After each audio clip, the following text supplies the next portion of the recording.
அனைத்து தமிழ் உறவுகளுக்கும் வணக்கம். வாங்க கதைக்கு போகலாம். இருட்டில் முகம் கழுவிய வானம், தப்பித்த சோப்பு தீற்றலாக 3ஆம் நாள் நிலா.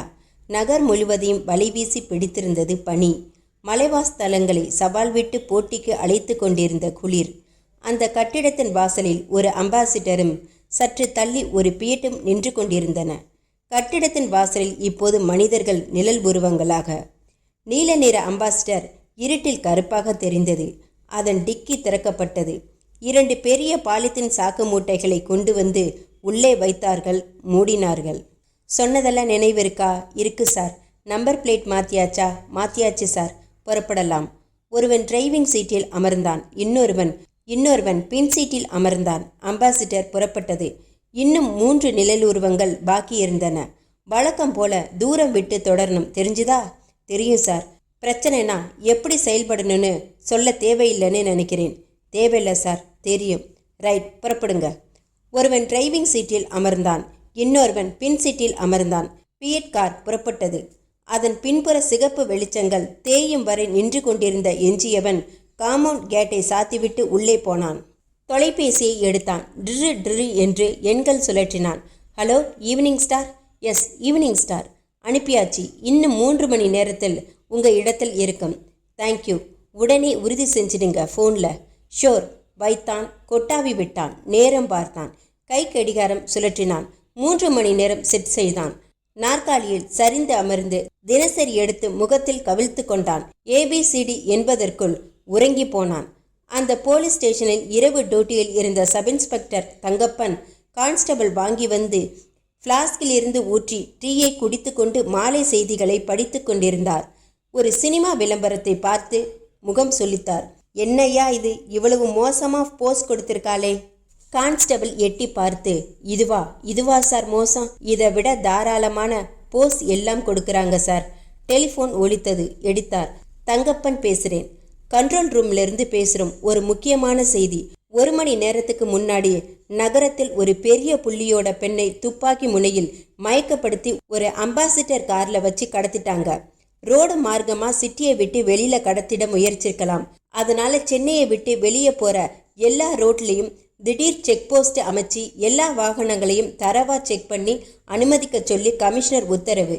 உங்கள் ஸ்டேஷன் லிமிட்டில் இருக்கிற நேஷனல் ஹைவேஸ்க்கு உடனே புறப்பட்டு போய் நடவடிக்கை எடுங்க. உடனே செயல்படுங்க. தங்கப்பன் உடனே ஃபோனை வைத்துவிட்டு சுறுசுறுப்பானார். நேரம் 9:15. விமான நிலையம் தாண்டி சிறிது தூரத்தில் நெடுஞ்சாலையின் இடது பாதிக்கு குறுக்கில் போலீஸ் ஜீப் நிறுத்தப்பட்டிருந்தது. மறுபாதியில் சென்னைக்குள் நுழையும் வாகனங்கள் அனுமதிக்கப்பட்டன. சென்னையை விட்டு வெளியேறும் ஒவ்வொரு லாரியும் வேனும் காரும் ஆட்டோவும் கூட நிறுத்தப்பட்டன. 4 கான்ஸ்டபிள்கள் தீவிரமாக சோதனை செய்துவிட்டு இன்ஸ்பெக்டர் தங்கப்பன் ஒரு பார்வை பார்த்துவிட்டு அனுப்பி கொண்டிருந்தார்கள். அந்த நேரத்தில் போக்குவரத்து மிகவும் மந்தமாகவே இருந்தது. 5 நிமிடங்களுக்கு ஒரு லாரி அல்லது பஸ் கடந்தது. பல நிமிடங்களுக்கு எந்த வாகனமும் இல்லை. தங்கப்பனுக்கு ஈஸ்னோஃபில்ஸ் ரத்தத்தில் சற்று எகிரி இருப்பதால் ஒவ்வொரு வாகனத்தையும் சோதித்துவிட்டு ஜீப்புக்குள் அமர்ந்து கொண்டார். ஒயர்லெஸ் கரகரவென்று பல்வேறு ஆணைகளை பிறப்பித்து கொண்டிருந்தது. சிகரெட் பற்ற வைத்து கொண்டார். தூரத்தில் இரட்டை வெளிச்சங்களை பார்த்தார். என்னப்பா அது, பஸ்ஸா லாரியா? இன்னும் கொஞ்சம் பக்கத்தில் வரட்டும், சொல்றேன் சார். பக்கத்தில் வந்ததுக்கு அப்புறம் நீ என்ன சொல்றது? கடத்தின பசங்க பகல்ல செய்யக்கூடாதா? பனியில கிடந்து கஷ்டப்பட வேண்டியதா இருக்கு பாரு. அது கார் தான்னு நினைக்கிறேன். கொஞ்சம் ஸ்பீடாவே துரை வர்றாரு. கொஞ்சம் முன்னாடி போய் நிறுத்துங்க. கான்ஸ்டபிள் கையில் சிகப்பு வெளிச்சம் கொட்டும் பேட்டரி லைட் வைத்து கொண்டிருந்தார். அதை உயிர்ப்பித்து கொண்டு எதிர்கொண்டு நடந்தார். போலீஸ் ஜிப் குறுக்கே நிப்பாட்டப்பட்டிருக்கிற மாதிரி தெரியுது பாரு என்றான் நீல நிற அம்பாசிடரை ஓட்டி கொண்டிருந்த விக்டர். பின் சீட்டில் அமர்ந்திருந்த பாலு கூர்ந்து பார்த்துவிட்டு, அப்படித்தான் தெரியுது. ரெட் சிக்னல் காமிக்கிற மாதிரி தெரியுது. வேகத்தை குறைத்த விக்டர், என்ன செய்யலாம் இப்போ? பதறாதே. பதற்றம் தான் முதல் எதிரி. நம்மை மடக்கிறதுக்காக இருக்க வாய்ப்பில்லை. வேற காரணம் இருக்கலாம். ரைட்டு, சைடில் நிறைய இடம் இருக்குப்பா. ஒடிச்சு ஓட்டி ஒரே விரட்டா விரட்டிடலாமா? ஜீப் நிற்கிது. நிச்சயமா துரத்துவாங்க. துரத்துட்டுமே. என் டிரைவிங் நீ பார்த்ததில்லையே. உளராதே விக்டர். உன் டிரைவிங் சாகசம் பார்க்கறதுக்காக ரிஸ்க் எடுக்க முடியாது. ஸ்லோ பண்ணி நிறுத்திடு. என்னான்னு கேட்போம். தடுமாற்றம் இல்லாமல் பேசலாம். சமாளித்து பார்ப்போம். சமாளிக்க முடியலன்னா இருக்கவே இருக்கு கடைசி பட்சமான வாஷ் அவுட் டெக்னிக். பிஎட் வந்துக்கிட்டு தானே இருக்கு பின்னால. வருது, கவலைப்படாத, நிறுத்து, எல்லாம் நான் பேசுகிறேன். நீல அம்பாசிடர் முற்றிலும் வேகம் வடிந்து கியர்கள் மாறி சிக்னலுக்கு கட்டுப்பட்டு நின்றது. 2 கான்ஸ்டபிள்கள் அருகே வந்தார்கள். தங்கப்பன் சிகரெட்டில் கடைசி முயற்சி செய்துவிட்டு மெல்ல காரை நோக்கி நடந்து வந்தார். உள் லைட்டை போடுப்பா. போடப்பட்டது. எங்கு போகுது வண்டி? திண்டிவனம் போகுது சார். சொந்த வண்டியா? ஆமாம் சார். திண்டிவனத்தில் என்ன? என் சித்தப்பா பையனுக்கு கல்யாணம். டிக்கில என்ன இருக்கு? வந்து கல்யாணத்துக்காக கொஞ்சம் அரிசி வாங்கிட்டு வர சொன்னார் சித்தப்பா. என்ஜின் அனப்பா, இறங்கு. டிக்கியை திறந்து காமி. அதான் சொல்கிறேனே சார், அரிசி இருக்குன்னு. அதைத்தான் பார்க்கணும்னு சொல்கிறேன். விக்டர் என்ஜினை அணைத்துவிட்டு சாவி கொத்துடன் இறங்க பின் சீட்டில் இருந்த பாலு மெதுவாக தன் காலடியில் இருந்த ஜிப் வைத்த கைப்பை ஒன்றை ஒற்றை கையால் திறந்தான். உள்ளிருந்து எடுத்தான். கீழே வைத்தான். அதை வைக்கும் முன் அதில் இருந்த ஒரு பித்தானை அழுத்தினான். பிறகு கதவை திறந்து கொண்டு இறங்கினான். விக்டர் டிக்கியின் கதவை சாவி போட்டு நிதானமாக திறக்க தூரத்தில் அம்பாசிடரை தொடர்ந்து வந்த பியட் தயங்கியது. விளக்குகளை அணைத்து கொண்டது. பிரச்சனையோ என்றான் ஒருவன். இரு பார்க்கலாம், சிக்னல் தருவாங்க. என்ன சிக்னல்? லைட்டரில் கிளிக் செஞ்சு நெருப்பு உண்டாக்கி ஊதி மறுபடியும் கிளிக் செஞ்சு ஊதி இது மாதிரி 3 தடவை செய்வாங்க, கவனிக்கலாம். இங்கே விக்டர் டிக்கியை திறந்துவிட சற்று தள்ளி நின்ற பாலு உதட்டில் சிகரெட்டை பொருத்தி லைட்டரை தயாராக எடுத்துக்கொண்டான். ஆனால் பற்ற வைக்காமல் விக்டருக்கும் இன்ஸ்பெக்டருக்கும் இடையில் நிகழ்ந்த உரையாடலை கவனித்தான். இதான் கொஞ்சமா? 2 மூட்டை இருக்கு. தங்கப்பன் டார்ச் லைட்டை பாலித்தீன் மூட்டைகளில் அடித்து பார்த்துவிட்டு கேட்டார். கல்யாணம்னு சொன்னேனே, 2 மூட்டை அரிசின்னா பர்மிட் வேணும் தம்பி. திண்டிவனத்தில் கிடைக்காத அரிசியா? பிரிப்பா பார்க்கலாம். ஒரு கான்ஸ்டபிள் ஒரு மூட்டையின் வாய்ப்பகுதியில் கட்டியிருந்த சணலை பிரிக்க ஆரம்பித்தார். லைட்டரை ஒரு முறை கிளிக் செய்யப்பட்டு நெருப்பு பாதி அணைக்கப்பட்டது. பிரித்ததும் தங்கப்பன் கொஞ்சம் அரிசி எடுத்து வாயில் போட்டுக்கொண்டார். சரி, கட்டிடுப்பா என்றார். கான்ஸ்டபிள் கட்ட போன போது கொஞ்சம் இரு என்றார். அரிசி பரப்பிற்குள் கையை ஆழமாக செலுத்தி துளாவ ஆரம்பித்தார். லைட்டர் நெருப்பு 2வது முறை ஊதப்பட்டது. இதென்னையா, வேற எதுவோ கெட்டியா தட்டுப்படுது. தங்கப்பன் வெளியே எடுத்தது ஒரு சக்தி வாய்ந்த கை வெடிகுண்டு. நெருப்பு 3வது முறை ஊதப்பட்டது. பியட் கார் உடனடியாக அந்த அகன்ற சாலையில் அரை வட்டமடித்து வந்த திசைக்கு திரும்பி நின்று கொண்டது. அதன் பின் கதவுகள் 2ம் தயாராய் திறந்து வைக்கப்பட்டன. என்ஜின் ஓடிக்கொண்டிருந்தது. அதன் டிரைவர் கியர் மாற்றி கிளச்சை மட்டும் விடுவிக்க தயாராய் இருந்தான். மை காட், என்னையா இது? அரிசி மூட்டைக்குள்ள வெடிகுண்டு. இன்னும் எத்தனை இருக்கு உள்ள? அட பாவிங்களா! தங்கப்பன் மீண்டும் கையை உள்ளே விட்டபோது ஹரியப் என்று கத்திவிட்டு தூரத்து பியட்டை நோக்கி ஓடிய பாலுவை தொடர்ந்து விக்டரும் ஓட துவங்க ஒரு வினாடி ஸ்தம்பித்த தங்கப்பனும் மற்ற கான்ஸ்டபிள்களும் இந்த இருவரையும் துரத்தி கொண்டு ஓட ஆரம்பித்தார்கள். பாதி ஓட்டத்தில் கால்களை அகற்றி வைத்து நின்று இடுப்பு பெல்ட்டின் ஹோல்டர் பட்டன் பிரித்து ரிவால்வர் எடுத்து அதன் சேஃப்டி காட்சை விலக்கி ஒரு தரம் வானத்தில் சுட்டுவிட்டு ஓடாதீங்க, சுடுவேன் என்று எச்சரித்த நேரத்தில் 2 பேரும் இருட்டில் கலந்து காத்திருந்த காரில் ஆளுக்கு ஒரு பக்கத்தில் ஏறிக்கொண்டு புகை பரப்பி கார் போயே விட்டது. ராஸ்கல் என்ற தங்கப்பன் தன் ஜீப்பை நோக்கி ஓடினார். ஜீப்பை அடைந்து ஸ்டார்ட் செய்து திருப்பி துரத்துவது மிகவும் விரயம் என்றே பட்டது. ஆனாலும் ஜீப்பை அணுகின சமயத்தில் நீல அம்பாசிடர் காரின் பின்சீட்டுக்கு கீழே பட்டன் அழுத்தி வைக்கப்பட்ட சரியாய் 3வது நொடியில் வெடிக்க வகை செய்யப்பட்டிருந்த அந்த சக்தி வாய்ந்த டைனமைட் ஒட்டுமொத்தமாக காரோடு சேர்த்து எரிமலை பிளம்பு போல வெடித்தது. அத்தியாயம் 2. மறுநாளின் மாலை செய்தித்தாள்களில் செய்தி இடம்பெற்றிருந்தது. அரிசி மூட்டைக்குள் வெடிகுண்டுகள், மர்ம மனிதர்கள் ஓட்டம், கார் வெடித்து சிதறியது, 2 போலீஸ்காரர்கள் காயம். நேற்று நள்ளிரவு 1 மணிக்கு மேல் மீனம்பாக்கத்திற்கு அருகே ஒரு திடீர் சோதனைக்காக சென்னையை விட்டு வெளியே செல்லும் வாகனங்கள் போலீசாரால் சோதனை செய்யப்பட்டு அனுப்பப்பட்டு கொண்டிருந்தன. அப்போது ஒரு நீல நிற அம்பாசிடர் வண்டியை சோதனை செய்த போது அதில் 2 அரிசி மூட்டைகள் இருந்தன.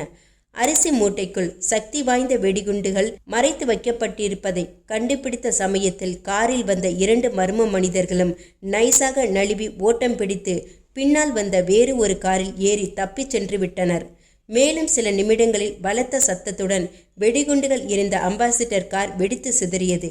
இதில் 2 போலீஸ் கான்ஸ்டபிள்கள் பலத்த காயமடைந்தனர். இருவரில் ஒருவர் நிலைமை மிகவும் கவலைக்கிடமாக இருப்பதாக டாக்டர்கள் தெரிவித்தனர்.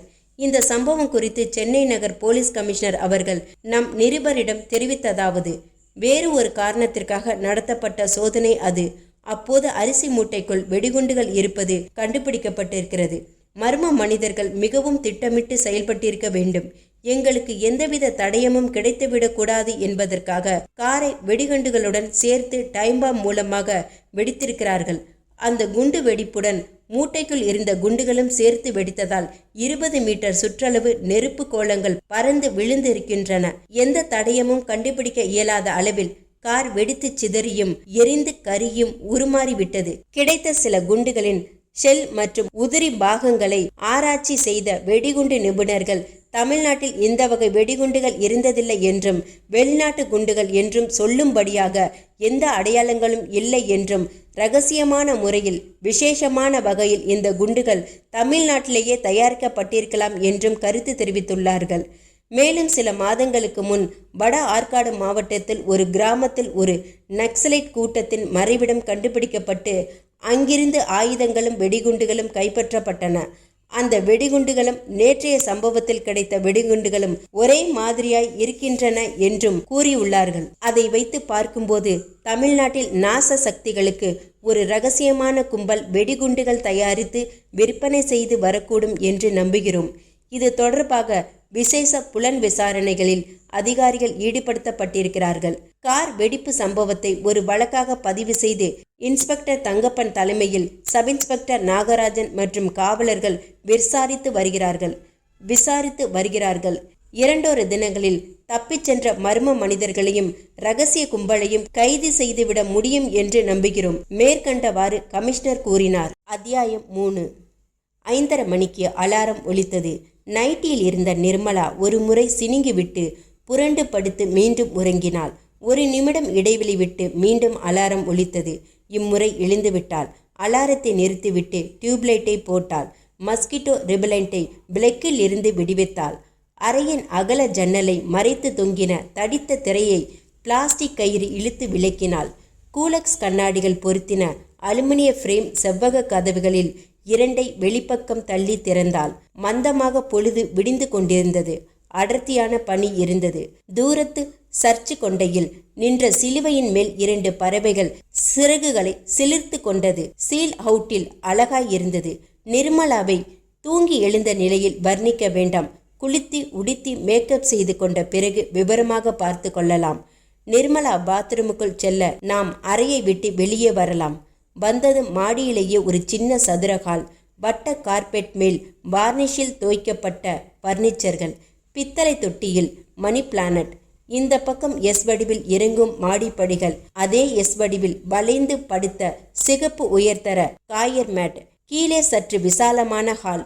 தூய்மையான சுவர்கள், தடித்த திரைச்சீலைகள், உரை போட்ட சோஃபாக்கள். வாசல் போர்ட்டிகோவில் காவல்துறைக்கு சொந்தமான ஜீப் நிற்க அதன் டிரைவர் பேனட்டை திறந்து வைத்து மைனர் ரிப்பேரை சரிபார்த்து கொண்டிருக்க போர்ட்டிகோவின் கான்கிரீட் தூண்களில் ஒன்றில் கட்டி போடப்பட்டிருந்த டாபர்மேன் நாய்க்கு கழுத்து நீவி விட்டு கொண்டிருந்த வேலைக்காரன் வாசல் காம்பவுண்ட் சுவர் இரும்பு கேட்டில் மாட்டியுள்ள தபால் பெட்டியின் வாயில் காலை பேப்பர்கள் சொருகப்பட்டிருப்பதை கவனித்துவிட்டு சென்று எடுத்து வந்தான்.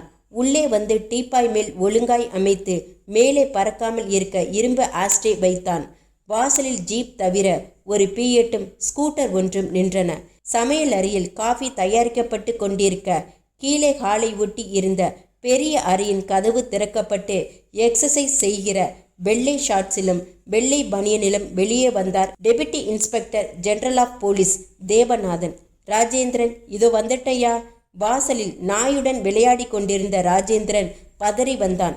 நிர்மலா எந்திரிச்சாச்சான்னு பாரு, கடலூர் போகணும்னு சொன்னான். ராஜேந்திரன் மாடிப்படிகளில் ஏறினான். தேவநாதன் சோஃபாவில் அமர்ந்து ஆங்கில தினசரி எடுத்துக்கொண்டு, நாகு, இதோ 1 நிமிஷம்யா. சமையல் அறையிலிருந்து பதில் வந்தது.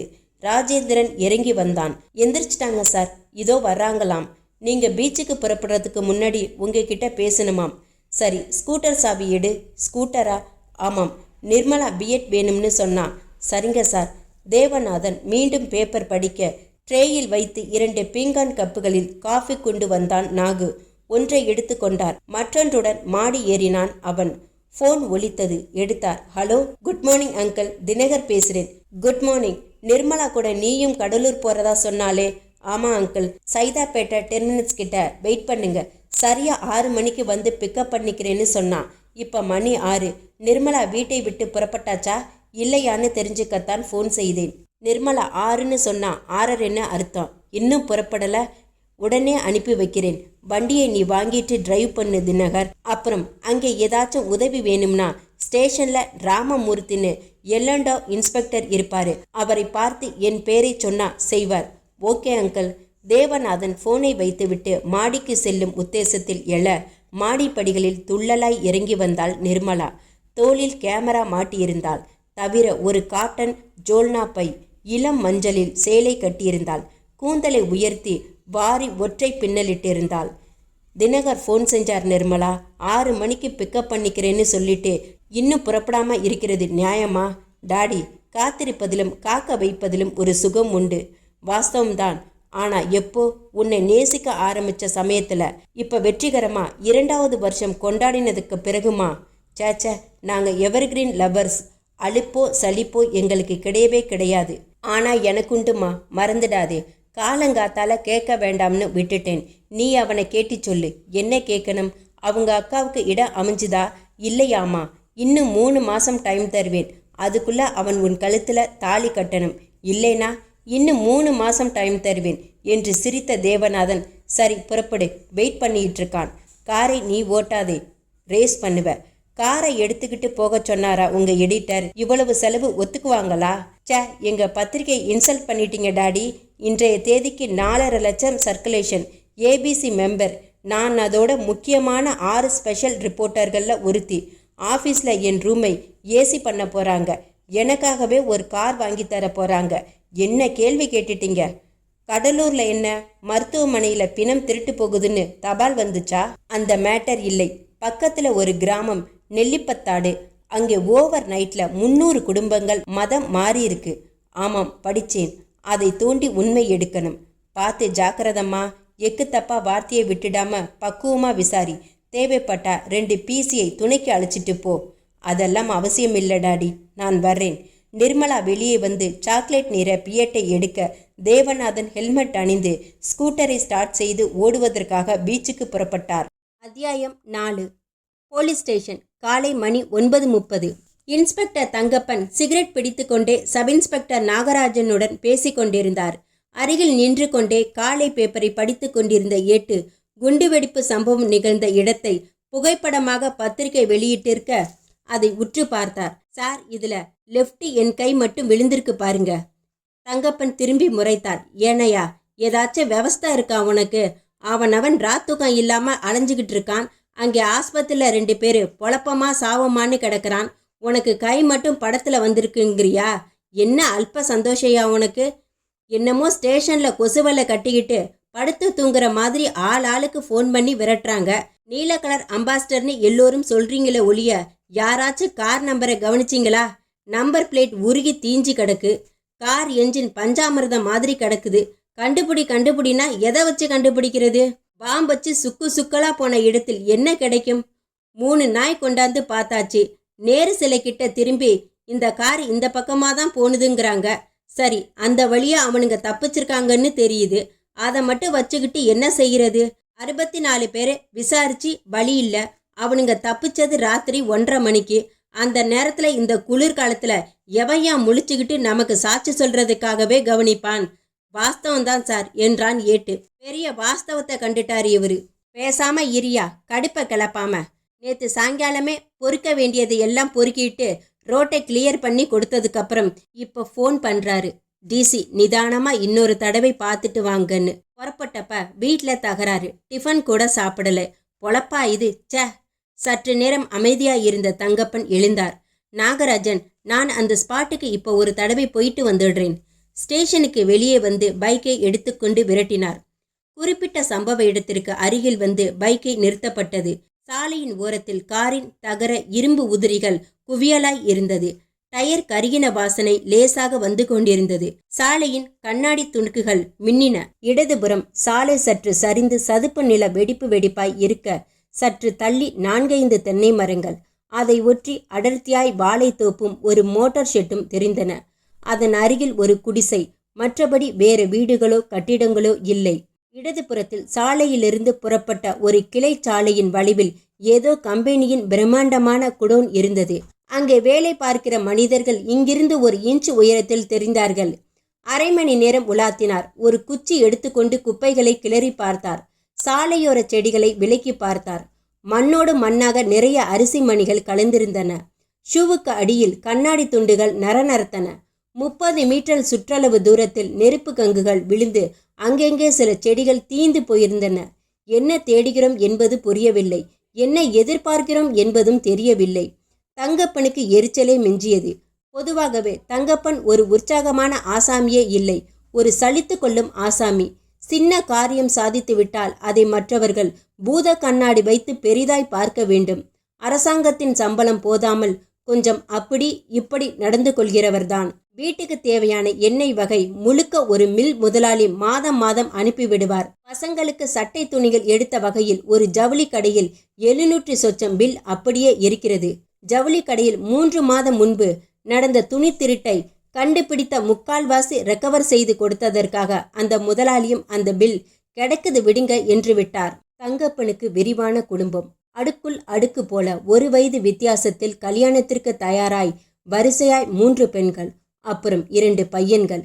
கடமை பூர்வமாக அறிந்து கொள்ள வேண்டிய இன்ஸ்பெக்டரை குடும்ப பூர்வமாக அறிந்து கொள்வதற்கு காரணம் இருக்கிறது.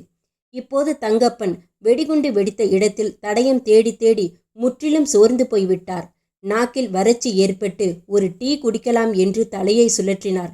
எந்த திசையிலும் டீ கடை இல்லை. அந்த வாழைத்தோப்புக்கு பக்கத்தில் இருந்த குடிசைக்கு சென்று தண்ணீராவது அருந்த தீர்மானித்து சதுப்பு நிலத்தில் இறங்கி நடந்தார். தொப்பியை கழற்றி தலையின் வியர்வையை கைக்குட்டையால் அழுத்தமாய் துடைத்து கொண்டார். வாழை வரிசைகளுக்கு ஓரத்தில் நடந்து குடிசையை அணுகினார். வீட்ல யாரு யாரது என்று வெளியில் வந்தான் சட்டை போடாத அந்த ஒல்லியான கருப்பு ஆசாமி. உடுப்பை பார்த்ததும் உடனே அனாவசியத்திற்கு பதறினான். என்னங்கய்யா என்று பள்ளி மாணவனைப் போல கைகளை கட்டி கொண்டான். அட பயப்படாதையா, ஒண்ணுமில்லை, தாகமாயிருக்கு, குடிக்க கொஞ்சம் தண்ணி கொடுப்பா என்று குடிசை வாசலில் இருந்த கயிற்று கட்டலில் அமர்ந்தார். ஐயா மோர் கொடுக்கட்டுங்களா? கொடுப்பா. ஏ புள்ள, செம்புல மோர் எடுத்துட்டு வா இன்ஸ்பெக்டர் ஐயாவுக்கு என்று உள்ளே பார்த்து குரல் கொடுத்தான். இங்கே எங்கய்யா வந்தீங்க? ஒரு டீ கடை கூட கிடையாது பக்கத்துல. முந்தா நாள் ராத்திரி ரோட்டு மேல கார் வெடிச்சதில்ல, அது சம்பந்தமா வந்தேன். நேத்து சப் இன்ஸ்பெக்டர் ஐயா கூட வந்து என்ன விசாரிச்சாருங்க ஐயா. எதுவும் பார்க்கலேன்னு சொன்னேன். என் பையன் ஸ்கூல்ல 10வது படிக்கிறான். அவன் இன்னைக்கு காலையில நம்ம வாழைத்தோப்புல இருந்து ஒரு கண்ணாடி துண்டு கண்டெடுத்தான். வெடிச்ச கார்லேருந்து வந்து விழுந்திருக்கணும். இதுல சில விவரம் இருக்கு. யாராச்சும் போலீஸ்காரங்க கிட்ட கொடுக்கணும்னு சொல்லிட்டு போனான். உங்ககிட்ட கொடுக்கலாமுங்களையா? கொண்டா, நான் தான் இதை விசாரிக்கிறேன். இவ்வளவு தூரம் தெரிச்சு வந்து விழுந்திருக்கா? கண்ணாடி துண்டு 1000 கிடக்குது. அதை வச்சு என்னத்த செய்யறது? கொண்டா பார்க்கலாம். அதற்குள் அவன் மனைவி பித்தளை சொம்பில் மோர் கொண்டு வர வாங்கி கொடுத்தான். தங்கப்பன் எக்ஸ்கியூஸ் மீ சொல்லிவிட்டு எச்சில் செய்து பூராவையும் குடித்து முடித்த போது அவன் உள்ளே சென்று உள்ளங்கையில முக்கோண வடிவில் உடைந்திருந்த வெள்ளை கண்ணாடி துண்டுடன் வந்து கொடுத்தான். தங்கப்பன் வாங்கி பார்த்தவர் முகமெல்லாம் பிரகாசமானார். அந்த துண்டில் ஒரு வட்ட ஸ்டிக்கரில் முக்கால்வாசி பகுதி ஒட்டி கொண்டிருந்தது. அதில் கீழ்கண்ட விவரங்கள் இருந்தன.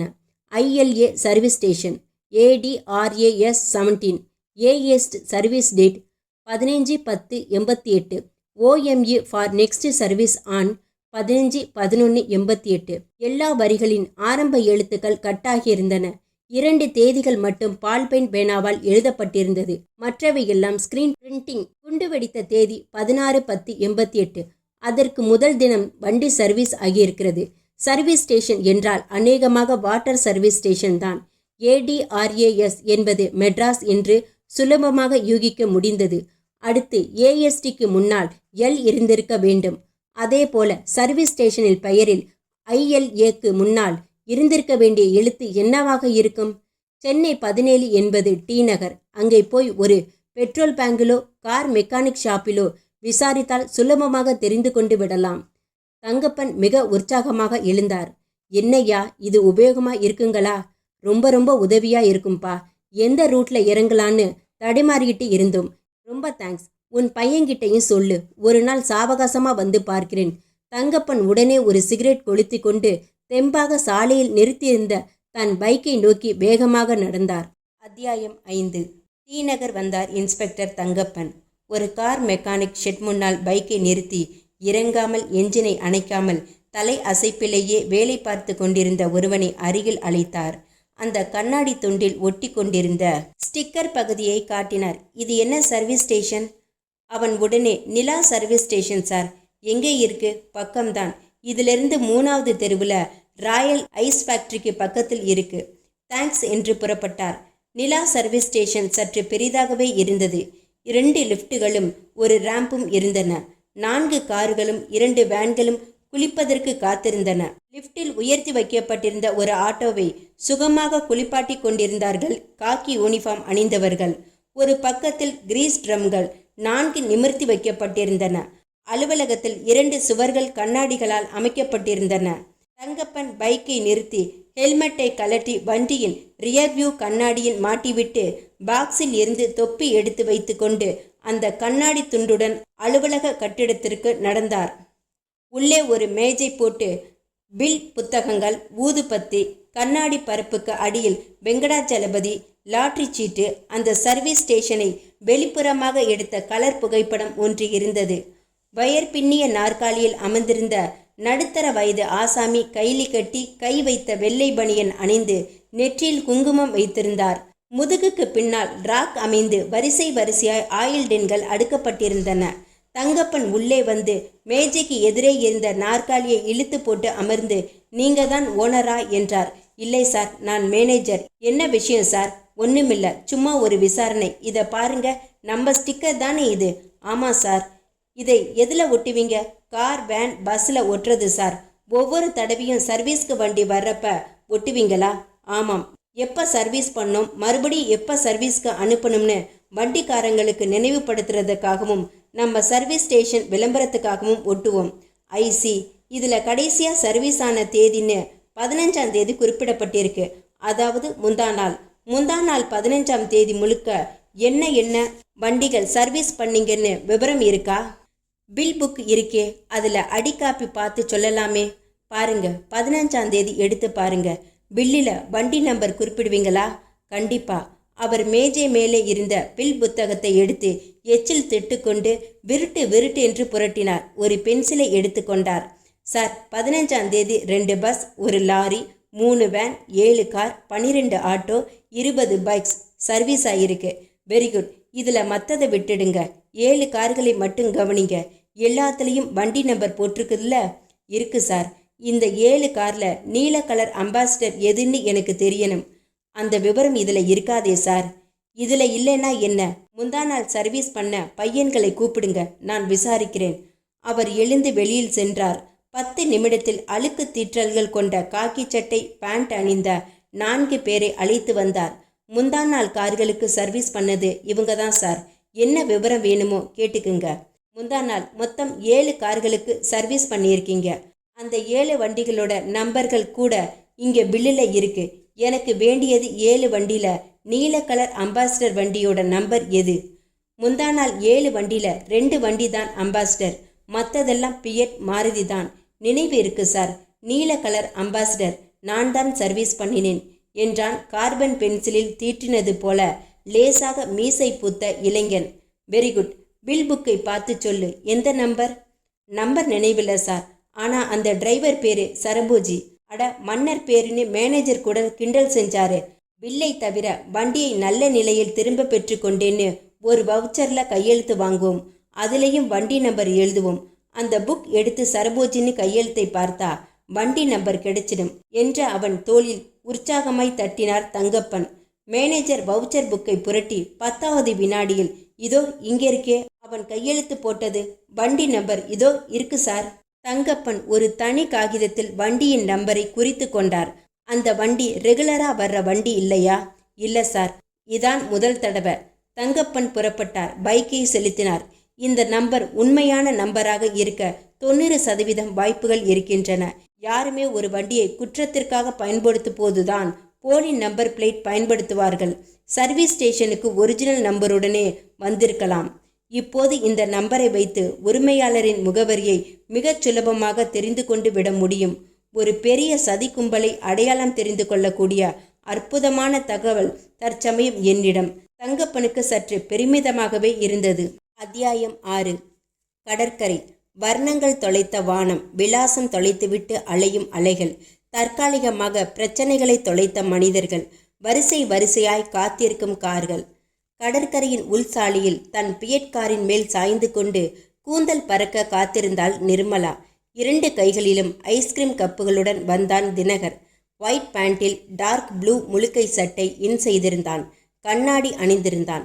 தலைமுடி பறக்காமல் கைக்குட்டையை கயிறு மாதிரி சுருட்டி கட்டியிருந்தான். எந்த குளிர்லையும் இந்த பொம்பளைங்களுக்கு மட்டும் எப்படித்தான் ஐஸ்கிரீம் பிடிக்குதோ.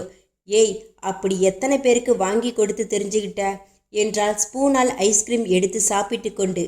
7ஓ 8ஓன்னு நினைக்கிறேன். காதல் மன்னன்னு நினைப்பு. இந்த மூஞ்சியை 8 பேர் காதலிச்சாங்களாக்கும். ஏன் இந்த மூஞ்சிக்கென்ன? என் கன்னத்தை மட்டும் வைத்து கொண்டு 7 பக்கத்துக்கு கவிதை எழுதினாள் சரளா. தெரியுமா? அது யாரு சரளா? அந்த 8 பேரில் ஒருத்தி. ஓகே, அப்புறம் கடற்கரைக்கு அழைச்சிட்டு வருவ, ஐஸ்கிரீம் வாங்கி தருவ, அவ்வளவுதானே? ப்ளூ டைமண்ட் தியேட்டர் அழைச்சிட்டு போயிருக்கேன். அப்புறம் மகாபலிபுரம் அழைச்சிட்டு போய் பெரிய ஹோட்டலில் ரூம் போட்டு நாம தான் கல்யாணம் பண்ணிக்க போகிறோமே, அப்புறம் என்ன தயக்கம்னு பேசி. வெயிட் தினகர், ஒன்று விட்டுட்டியே. கூல்ட்ரிங்க்ஸ் வரவழைச்சி அதில் அவளுக்கு தெரியாமல் போதை மாத்திரை போடணுமே. அதெல்லாம் சினிமாவில். என்னோட கட்டுமஸ்தான உடம்பை சட்டை இல்லாமல் பார்த்தாலே போதை வந்துடும். மிச்சத்தை கேளு. சி, வாயை கழுவிட்டு வா. கற்பனையிலேயே சகல அயோக்கிய தனங்களும் செஞ்சு பார்த்துடுவே போல இருக்கே. வடவா, எங்கே சட்டையை கலட்டு, போதை ஏறுதான்னு பார்க்கலாம். நிர்மலா ஐஸ்கிரீம் கப்பை வீசிவிட்டு சீரியஸாக அவன் சட்டையின் பட்டன்களில் கை வைக்க அவன் நெளிந்து, சீ விடு, கூச்சமா இருக்கு என்று நகர அவள் விடாமல் முனைய காரை சுற்றி ஓடினான். விடாமல் துரத்தினாள்.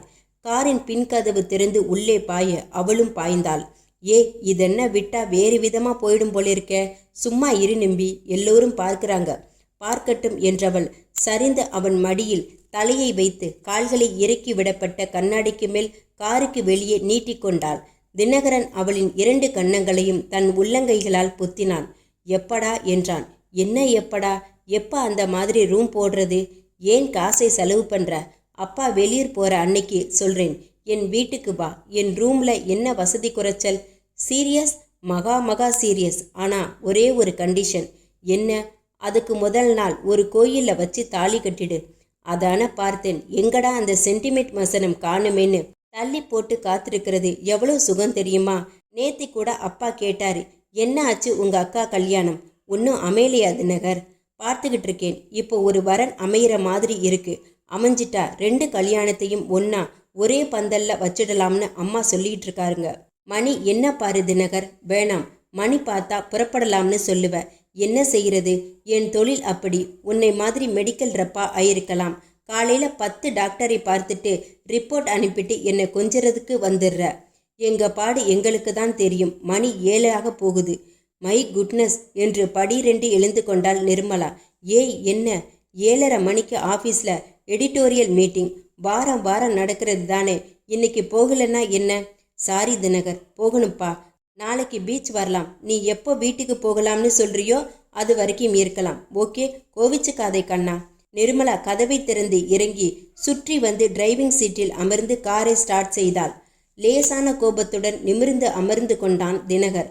புறப்பட்டாள். கொஞ்சம் நேரம் மௌனம். ஏ, ரொம்ப கோபமாயிட்டியாப்பா? ஆமாம், போயே ஆகணும்ப்பா. கோபத்தை தணிக்க நான் என்ன செய்யட்டும்? நீ எதுவும் செய்ய வேணாம். பேசாம தடுக்காம இருந்தா போதும். புரியாமல் திரும்பியவளின் கன்னத்தில் பின்பக்கத்தில் இருந்து கழுத்தை நீட்டி முத்தமிட்டான் தினகர் சிரிப்புடன். அத்தியாயம் 7. வாசல் காம்பவுண்டிற்கும் உள்ளே கம்பீரமாக நின்ற பங்களாவுக்கும் நடுவில் மைதானம் அமைத்து கால்பந்து விளையாடலாம். 3 செயற்கை ஊற்றுகள். பங்களா வாசலில் 6 விதமான கார்கள் காத்திருந்தன. ஒரு புல்டோசர் நுழையும் வகையில் அகலமான வாசல். வேலைப்பாடுகளான தேக்கு நிலை. உள்ளே பர்னிச்சர்களை அப்புறப்படுத்திவிட்டு அகில இந்திய கட்சியின் மாநாடு நடத்த முடியும். கட்டிடத்தின் ஆர்கிடெக்டுக்கு ஆளுயர மாலை போடலாம். நுணுக்கமான ஒவ்வொன்றிலும் பணம் கரைத்து ஊற்றப்பட்டிருந்தது. கருநீளத்தில் சூட்கோட் போட்டிருந்தார் எம் என்று அழைக்கப்படும் மரகதலிங்கம். பைப் புகைத்து கொண்டிருந்தார். கோட் பட்டன்கள் அசல் தங்கம். கண்ணாடியின் காதுகளில் இணைத்து கழுத்தில் தொங்கும் சங்கிலி தங்கம், விரலில் 4 கேரட்டில் ஒரே பெரிய வைரம் பதித்த மோதிரம் ஒன்று, நவரத்தின மோதிரம் ஒன்று அணிந்திருந்தார். தலையை சிக்கனமாக வெட்டியிருந்தார். ஒரு முடி கூட நரைக்கவில்லை அல்லது நரைத்ததாக காட்டிக்கொள்ளவில்லை. எம் 4 பேர்களுடன் சிரித்து பேசிக் கொண்டிருந்தார். எதிரே டீப்பாய் மேல் ஜரிகை மாலைகளும் ரோஜா மாலைகளும் ஒரு பை நிறைய ஆப்பிள்களும் இருந்தன. எம்க்கு அருகே பவ்யமாய் கைகளை கட்டி கொண்டு நின்றவன் 2வது மகன் அஸ்வின், ராஜா வீட்டு 2ஆம் கண்ணுக்குட்டி. ஃபோன் ஒலிக்க அஸ்வின் எடுத்தான். டாடி, உங்களை பார்க்க வரணும்னு அப்பாயின்மெண்ட் கேட்கிறார் MP சபாபதி. என்ன விஷயம்னு கேளு. அஸ்வின் கேட்டுவிட்டு, சேம்பர் ஆஃப் காமர்ஸில் நீங்கள் பிரசிடெண்ட்டாக செலக்ட் ஆனதுக்கு நேரில் சந்திச்சு வாழ்த்து சொல்லணுமாம். இவர் வாழ்த்த வரலன்னு தான் அழுதுகிட்டு இருக்கேன். நரிப்பைய வந்தா 1 மணி நேரம் அறுத்துடுவான். இங்கே கொண்டா, ஃபோன்லேயே பேசிடுறேன். எம் ரிசீவரை வாங்கி, ஹலோ MP சார், வெளியூர் புறப்பட்டுட்டு இருக்கேன். உங்கள் வாழ்த்துக்கு ரொம்ப சந்தோஷம், நன்றி. இன்னொரு நாள் சந்திக்கலாம். ரைட்டு என்று திரும்பி கொடுத்துவிட்டு கோட் முனையை நகர்த்தி நேரம் பார்த்தார். எதிரே அமர்ந்திருந்தவர்கள் எழுந்து கொண்டார்கள். அப்போ நாங்கள் புறப்படுறோம், கை கூப்பினார்கள். ரைட்டு, சந்தோஷம் என்று கைகூப்பி MM பற்றி சிறு குறிப்புகள். பரம்பரை பணக்காரர், 4 வகை தொழில்கள், மீன்களை பதப்படுத்தி டின்களில் அடைத்து வெளிநாடுகளுக்கு ஏற்றுமதி. MM and company. ஸ்டீல் ஷீட்டுகள் வாங்கி பீரோக்கள் கட்டில்கள் தயாரித்து தென் மாநிலம் முழுவதும் விற்பனை செய்தல். MM steel corporation. பயிருக்கு தேவையான 3 வகை உரங்களும் பூச்சிக்கொல்லி மருந்துகளும் உற்பத்தி. MM fertilizers. 4வது தொழில்தான் அதிமுக்கியமானது. அதாவது இரகசியமான முறையில் வெடிகுண்டு தயாரித்து நாசா சக்திகளுக்கு விற்பனை செய்தல். முதல் 3 தொழில்களையும் மூத்த மகன் அஜய் நிர்வகிக்க, முக்கியமானதை இவரே நேரடியாக அஸ்வின் உதவியுடன் அமர்க்கலமாக நடத்தி வருகிறார். சிறு குறிப்பு, ஒரு முக்கியமான பின்குறிப்பு. MM உண்மையான வேலைக்காரன் பணம். MM சோஃபாவில் இருந்து எழுந்தார். டாடி என்றான் அஸ்வின். என்ன, கேரளா பார்ட்டியை 3 நாளா தங்க வச்சிருக்கோம், நினைவிருக்கு. என்ன செய்யட்டும், திருப்பி அனுப்பிச்சிடவா? கேஷ் வாங்கிட்டியா? 15 நாளைக்கு முன்னாடியே வாங்கியாச்சு. 1 வாரம் போகட்டும்னு பார்த்தேன். சரி, அப்போ திருப்பி அனுப்பிச்சிடவா? செய்தி எதுவும் வந்துச்சா? இது வரைக்கும் ஒன்றும் பிரச்சனை இல்லைன்னு தான் கேள்வி. இன்னும் 1 நாள் தங்கட்டும், நாளைக்கு காலையில் நினைவுபடுத்து. சரி டாடி, நான் ஸ்டீல் ஆஃபீஸ் போகிறேன். ஹார்பரில் டேமேஜ் ஏற்பட்டிருக்காம், அந்த கிளியரன்ஸ் வேலையை பாரு. தொட்டதுக்கெல்லாம் செல்வராஜ் பேரை யூஸ் பண்ணாது, காசால அடி, குறைஞ்சிட மாட்டோம். சிக்கல் மட்டும் கூடாது. சரி டாடி. MH போய் பாத்தியா? இல்லை, 1 வாரம் ஆச்சு. நானும் போய் 3 வாரம் இருக்கும். இன்னைக்கு ராத்திரி போகலாமா டாடி? சரி, ஏற்பாடு பண்ணு, போயிட்டு வரலாம். MM டீப்பாய் மேல் இருந்த ஆப்பிள்களில் ஒன்றை எடுத்துக்கொண்டு வாசலுக்கு நடந்தார். வெளிநாட்டு நீளமான காரை அடைய டிரைவர் வந்து கதவை திறந்து விட்டான். உள்ளே அமர்ந்து கொண்டார். கார் புறப்பட்டது. காரின் பின்சீட் என்பது ஒரு சின்ன அறையை போல அகலமாக இருந்தது. முன் சீட்டின் முதுகில் டெலிவிஷன் புதைக்கப்பட்டிருக்க, ஏர் கண்டிஷனர் காற்றை நீராட்ட பைப்பை பற்ற வைத்து கொண்டு ஆப்பிளை கடித்தார் MM. டெலிவிஷன் போட்டார். கிரிக்கெட் விளையாடி கொண்டிருந்தார்கள். KK நகருக்கு பக்கத்தில் இருந்தது MM ஸ்டீல் கார்ப்பரேஷன். கதவு திறந்த வாட்ச்மேன் அடித்த சல்யூட் கவனிக்கப்படவே இல்லை. அலுவலக கட்டிடத்தின் வாசலில் காரை நிறுத்தி இறங்கி டிரைவர் கதவு திறந்தான். MM இறங்கினார். வாசலில் காத்திருந்த மேனேஜர் குட் மார்னிங் சார் என்றதற்கு தலையை மட்டும் அசைத்தார். லிஃப்டில் 3வது மாடி வந்தார்கள். MM தனது தனி அறைக்கு வந்தார். வசதியான நாற்காலியில் அமர்ந்தார். மேனேஜர் உத்தரவுக்கு காத்திருந்தார். அந்த ஜப்பான்கார இன்ஜினியரை வர சொல்லி இருந்தேன், வந்துட்டார் சார். ரிசீவ் பண்ணி ஹோட்டலில் தங்க வச்சிருக்கேன். கார் அனுப்பி அழைச்சிட்டு வர சொல்லுங்க, 15 நிமிஷத்துல. Yes sir. அஜய் எங்கே இருக்கான் இப்போன்னு தெரியுமா? ஃபெர்டிலைசர் ஆஃபீஸ்லேருந்து 10 நிமிஷம் முன்னாடி ஃபோன் செஞ்சார் சார். ரைட்டு, நீங்கள் போகலாம். அவர் போனதும் ஃபோன் எடுத்தார். எண்கள் சுற்றினார். ஹலோ அஜய், ஜப்பான்காரன், அவன் பேர் என்ன? T. சூசன். அவனை வர சொல்லியிருந்தேன், வந்திருக்கான். ஸ்டீல்லேருந்து பேசுகிறேன், நீ கொஞ்சம் வந்துட்டு போறியா? வரேன் டாடி. டிசைன் பேப்பர் உங்ககிட்ட தானே இருக்கு? அஸ்வின் கிட்ட இருக்கு, எடுத்துக்கிட்டு அவனையும் வர சொல்லிடுறேன். சரி டாடி. MM ஃபோனை வைத்துவிட்டு எண்கள் சுற்றினார். Hello Ashwin here. நான் தான் பேசுகிறேன் அஸ்வின். MHல சில மாற்றங்கள் செய்யணும்னு பேசினேமே, ஒரு டிசைன் ரஃபாக தயாரிச்சமே, அந்த பேப்பரை எடுத்துக்கிட்டு வர்றியா? வரேன் டாடி. MM ஃபோனை வைத்துவிட்டு பைப்பை பற்ற வைத்து கொண்டார். இன்டர்காம் அழைத்தது. எடுத்தார். குட் மார்னிங் சார் என்றால் ரிசப்ஷனிஸ்ட். உங்களை சந்திக்கிறதுக்காக ஒரு போலீஸ் இன்ஸ்பெக்டர் வந்திருக்கார். இன்ஸ்பெக்டர் பேரு? 1 மினிட் சார் என்றவள் 1/4 மினிட்டில் மிஸ்டர் தங்கப்பன் ஒரு முக்கியமான என்கொயரின்னு சொல்றார். என்கொயரி? இன்டர்காம்ல அவரை பேச சொல்லு. சரி சார். வினாடிகள் இடைவெளியில் ஹலோ, இன்ஸ்பெக்டர் தங்கப்பன் பேசுறேன். சொல்லுங்க, ஏதோ விசாரணைன்னு சொன்னீங்களாமே, எங்கே வந்திருக்கோம்னு தெரிஞ்சுதான் வந்திருக்கீங்களா? ஆமாம். எம்எம் தானே பேசுறது. நான் உங்ககிட்ட நேரில் பேசினா தேவலாம். இன்டர்காமில் விசாரணை நடத்துறது நல்லதா படல. பாம்பு வெடிச்சு சிதறின நீல நிற அம்பாசிடர் பற்றி தரவா விசாரிச்சிட்டேன். வெயிட், ரூமுக்கு வாங்க உடனே. எம்எம் இன்டர்காமை வைத்துவிட்டு கர்ச்சிப் எடுத்தார். கழுத்தில் லேசாக ஒற்றி கொண்டார். அடுத்த நிமிடம் கதவு தட்டப்பட்டு எஸ் கமின் புன்னகையுடன் உள்ளே வந்தார் இன்ஸ்பெக்டர் தங்கப்பன். உட்காருங்க. அமர்ந்தார். எம்எம் முகத்தை உற்று பார்த்தார். பாக்கெட்டிலிருந்து ஸ்டிக்கர் துண்டு ஒட்டி கொண்டிருக்கும் கண்ணாடி துண்டை எடுத்து மேஜை மேல் வைத்தார். செருமிக் கொண்டார். அந்த கண்ணாடி துண்டு தனக்கு எப்படி கிடைத்தது என்பதில் துவங்கி சர்வீஸ் ஸ்டேஷன் விசாரணைகளை சொல்லி அதுக்கப்புறம் ரெஜிஸ்ட்ரேஷன் நம்பரை வச்சு வண்டி சொந்தக்காரர் விலாசம் கண்டுபிடிக்க ரொம்ப சிரமப்படல. அந்த வண்டி அஸ்வின்குமார் பேர்ல இருக்கு. அஸ்வின்குமார் உங்க பையன். அதான் உங்களை பார்த்துடலாம்னு வந்தேன். உங்களுக்கு இப்படி ஒரு பயங்கரமான தொழில் இருக்கிறது தெரியல எனக்கு என்று சிரித்தார். எம்எம் சில வினாடிகள் அமைதியாக இருந்தார். உள்ளே லேசான பதட்டம் எழுந்தது.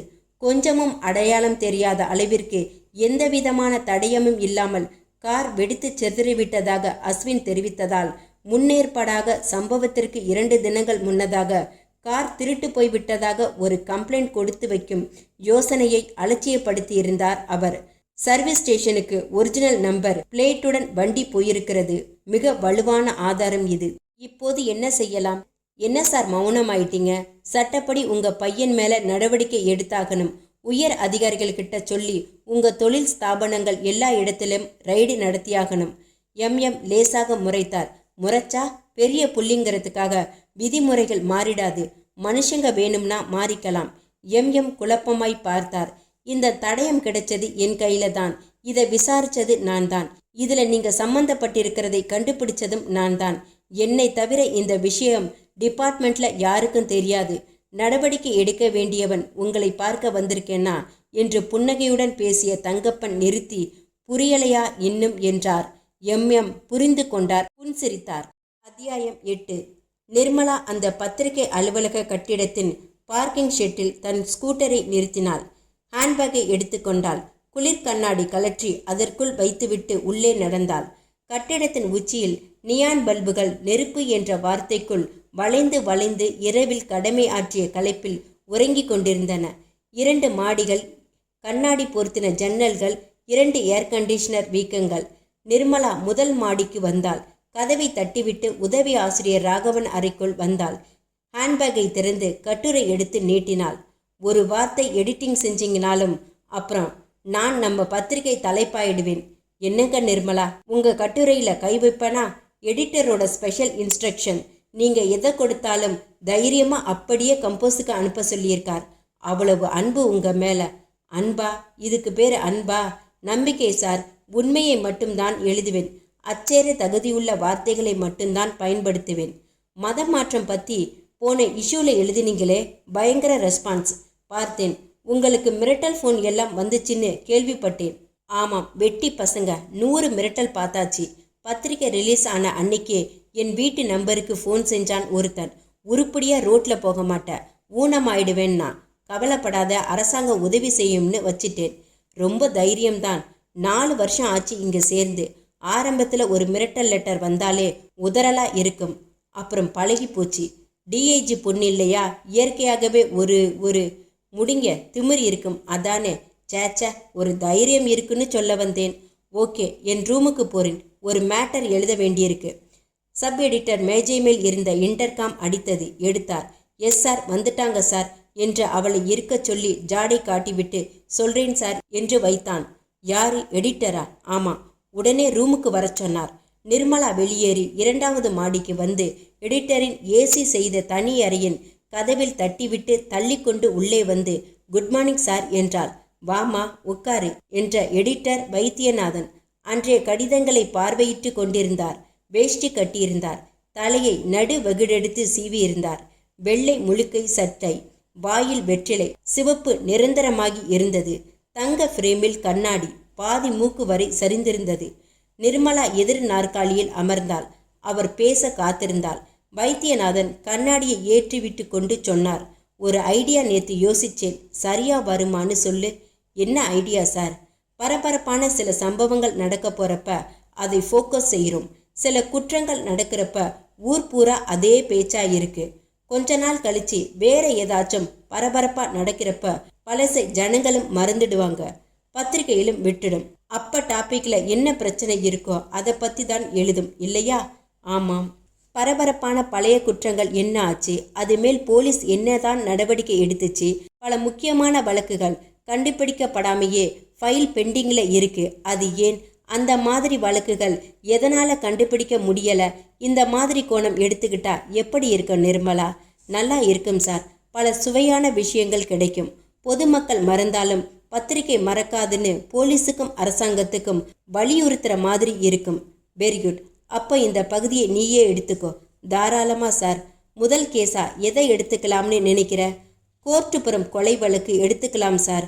3 மாசம் முன்னாடி நடந்துச்சு. 3 நாள் தொடர்ந்து 3 கொலைகள். அதுக்கப்புறம் அந்த கொலையாளியை கண்டுபிடிக்கப்பட்டானா இல்லையான்னு எந்த தகவலும் இல்லை.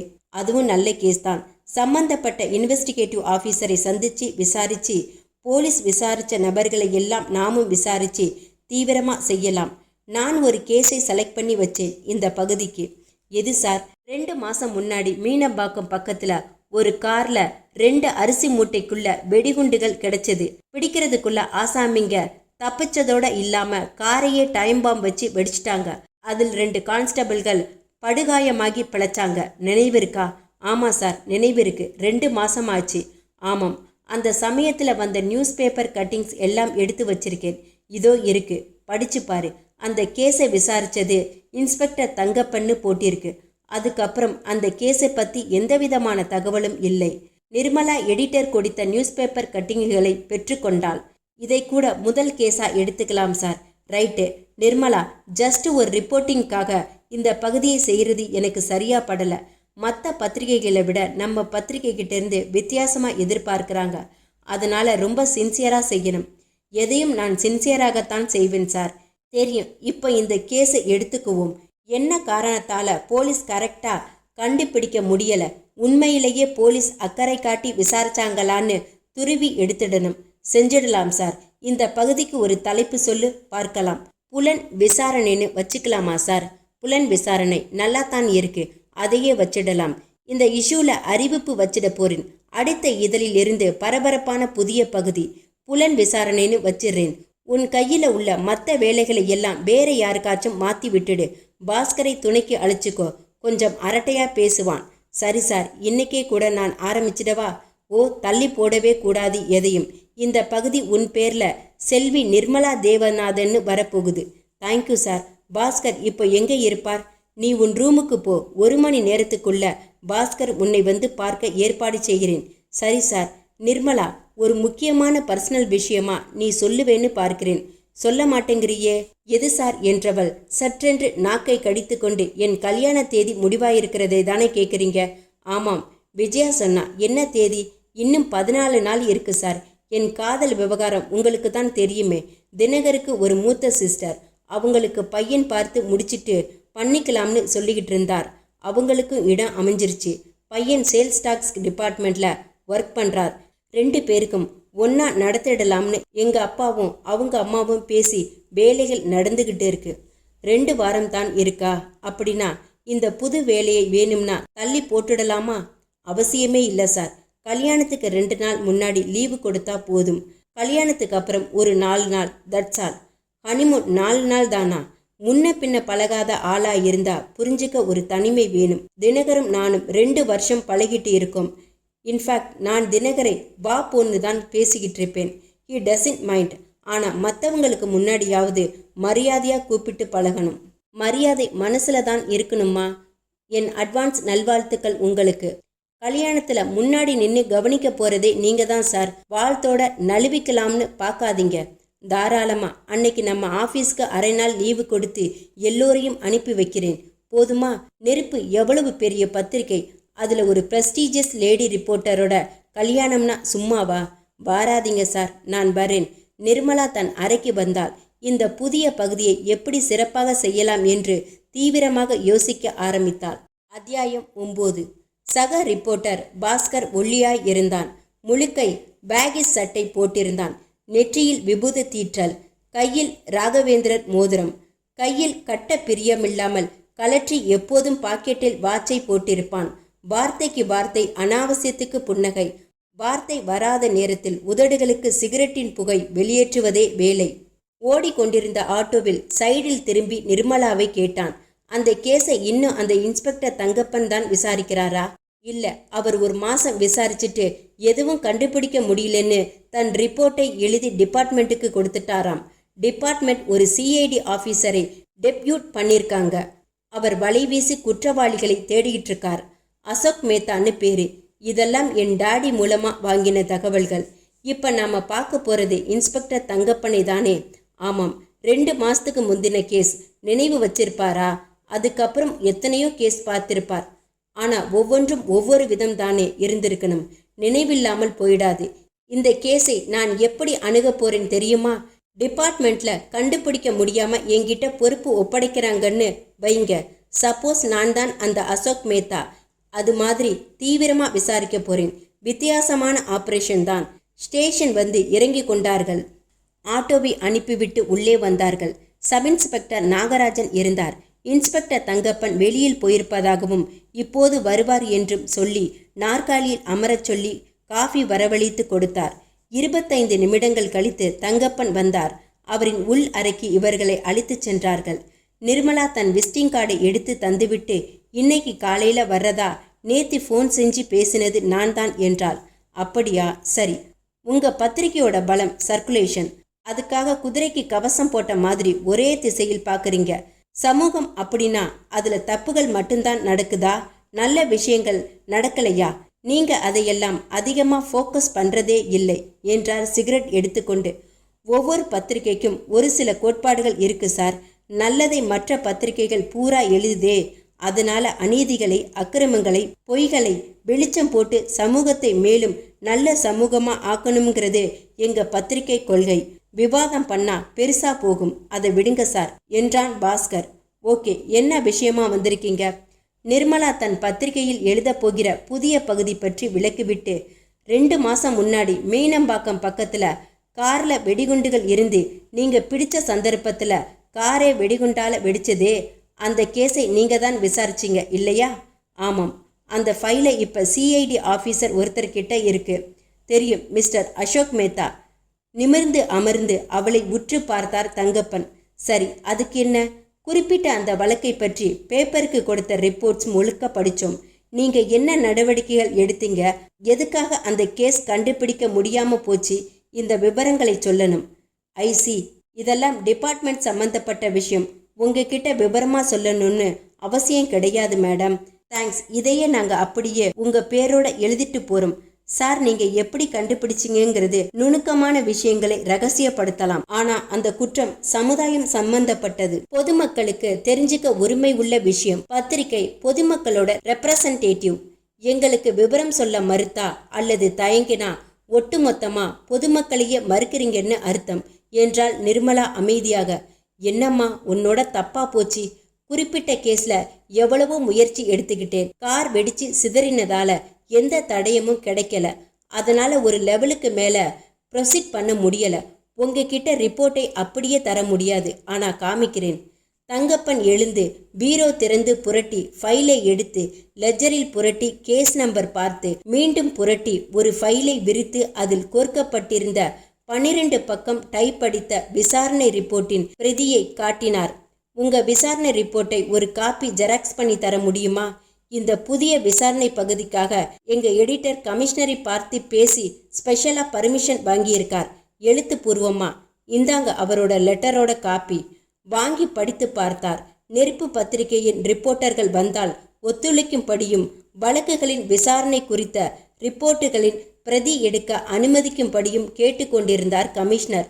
அதன் பிறகு தங்கப்பன் தன் கிரிப்பை தளர்த்தி கொண்டு கான்ஸ்டபிளை அனுப்பி ரிப்போர்ட்டை காப்பி எடுத்து வர சொன்னார்.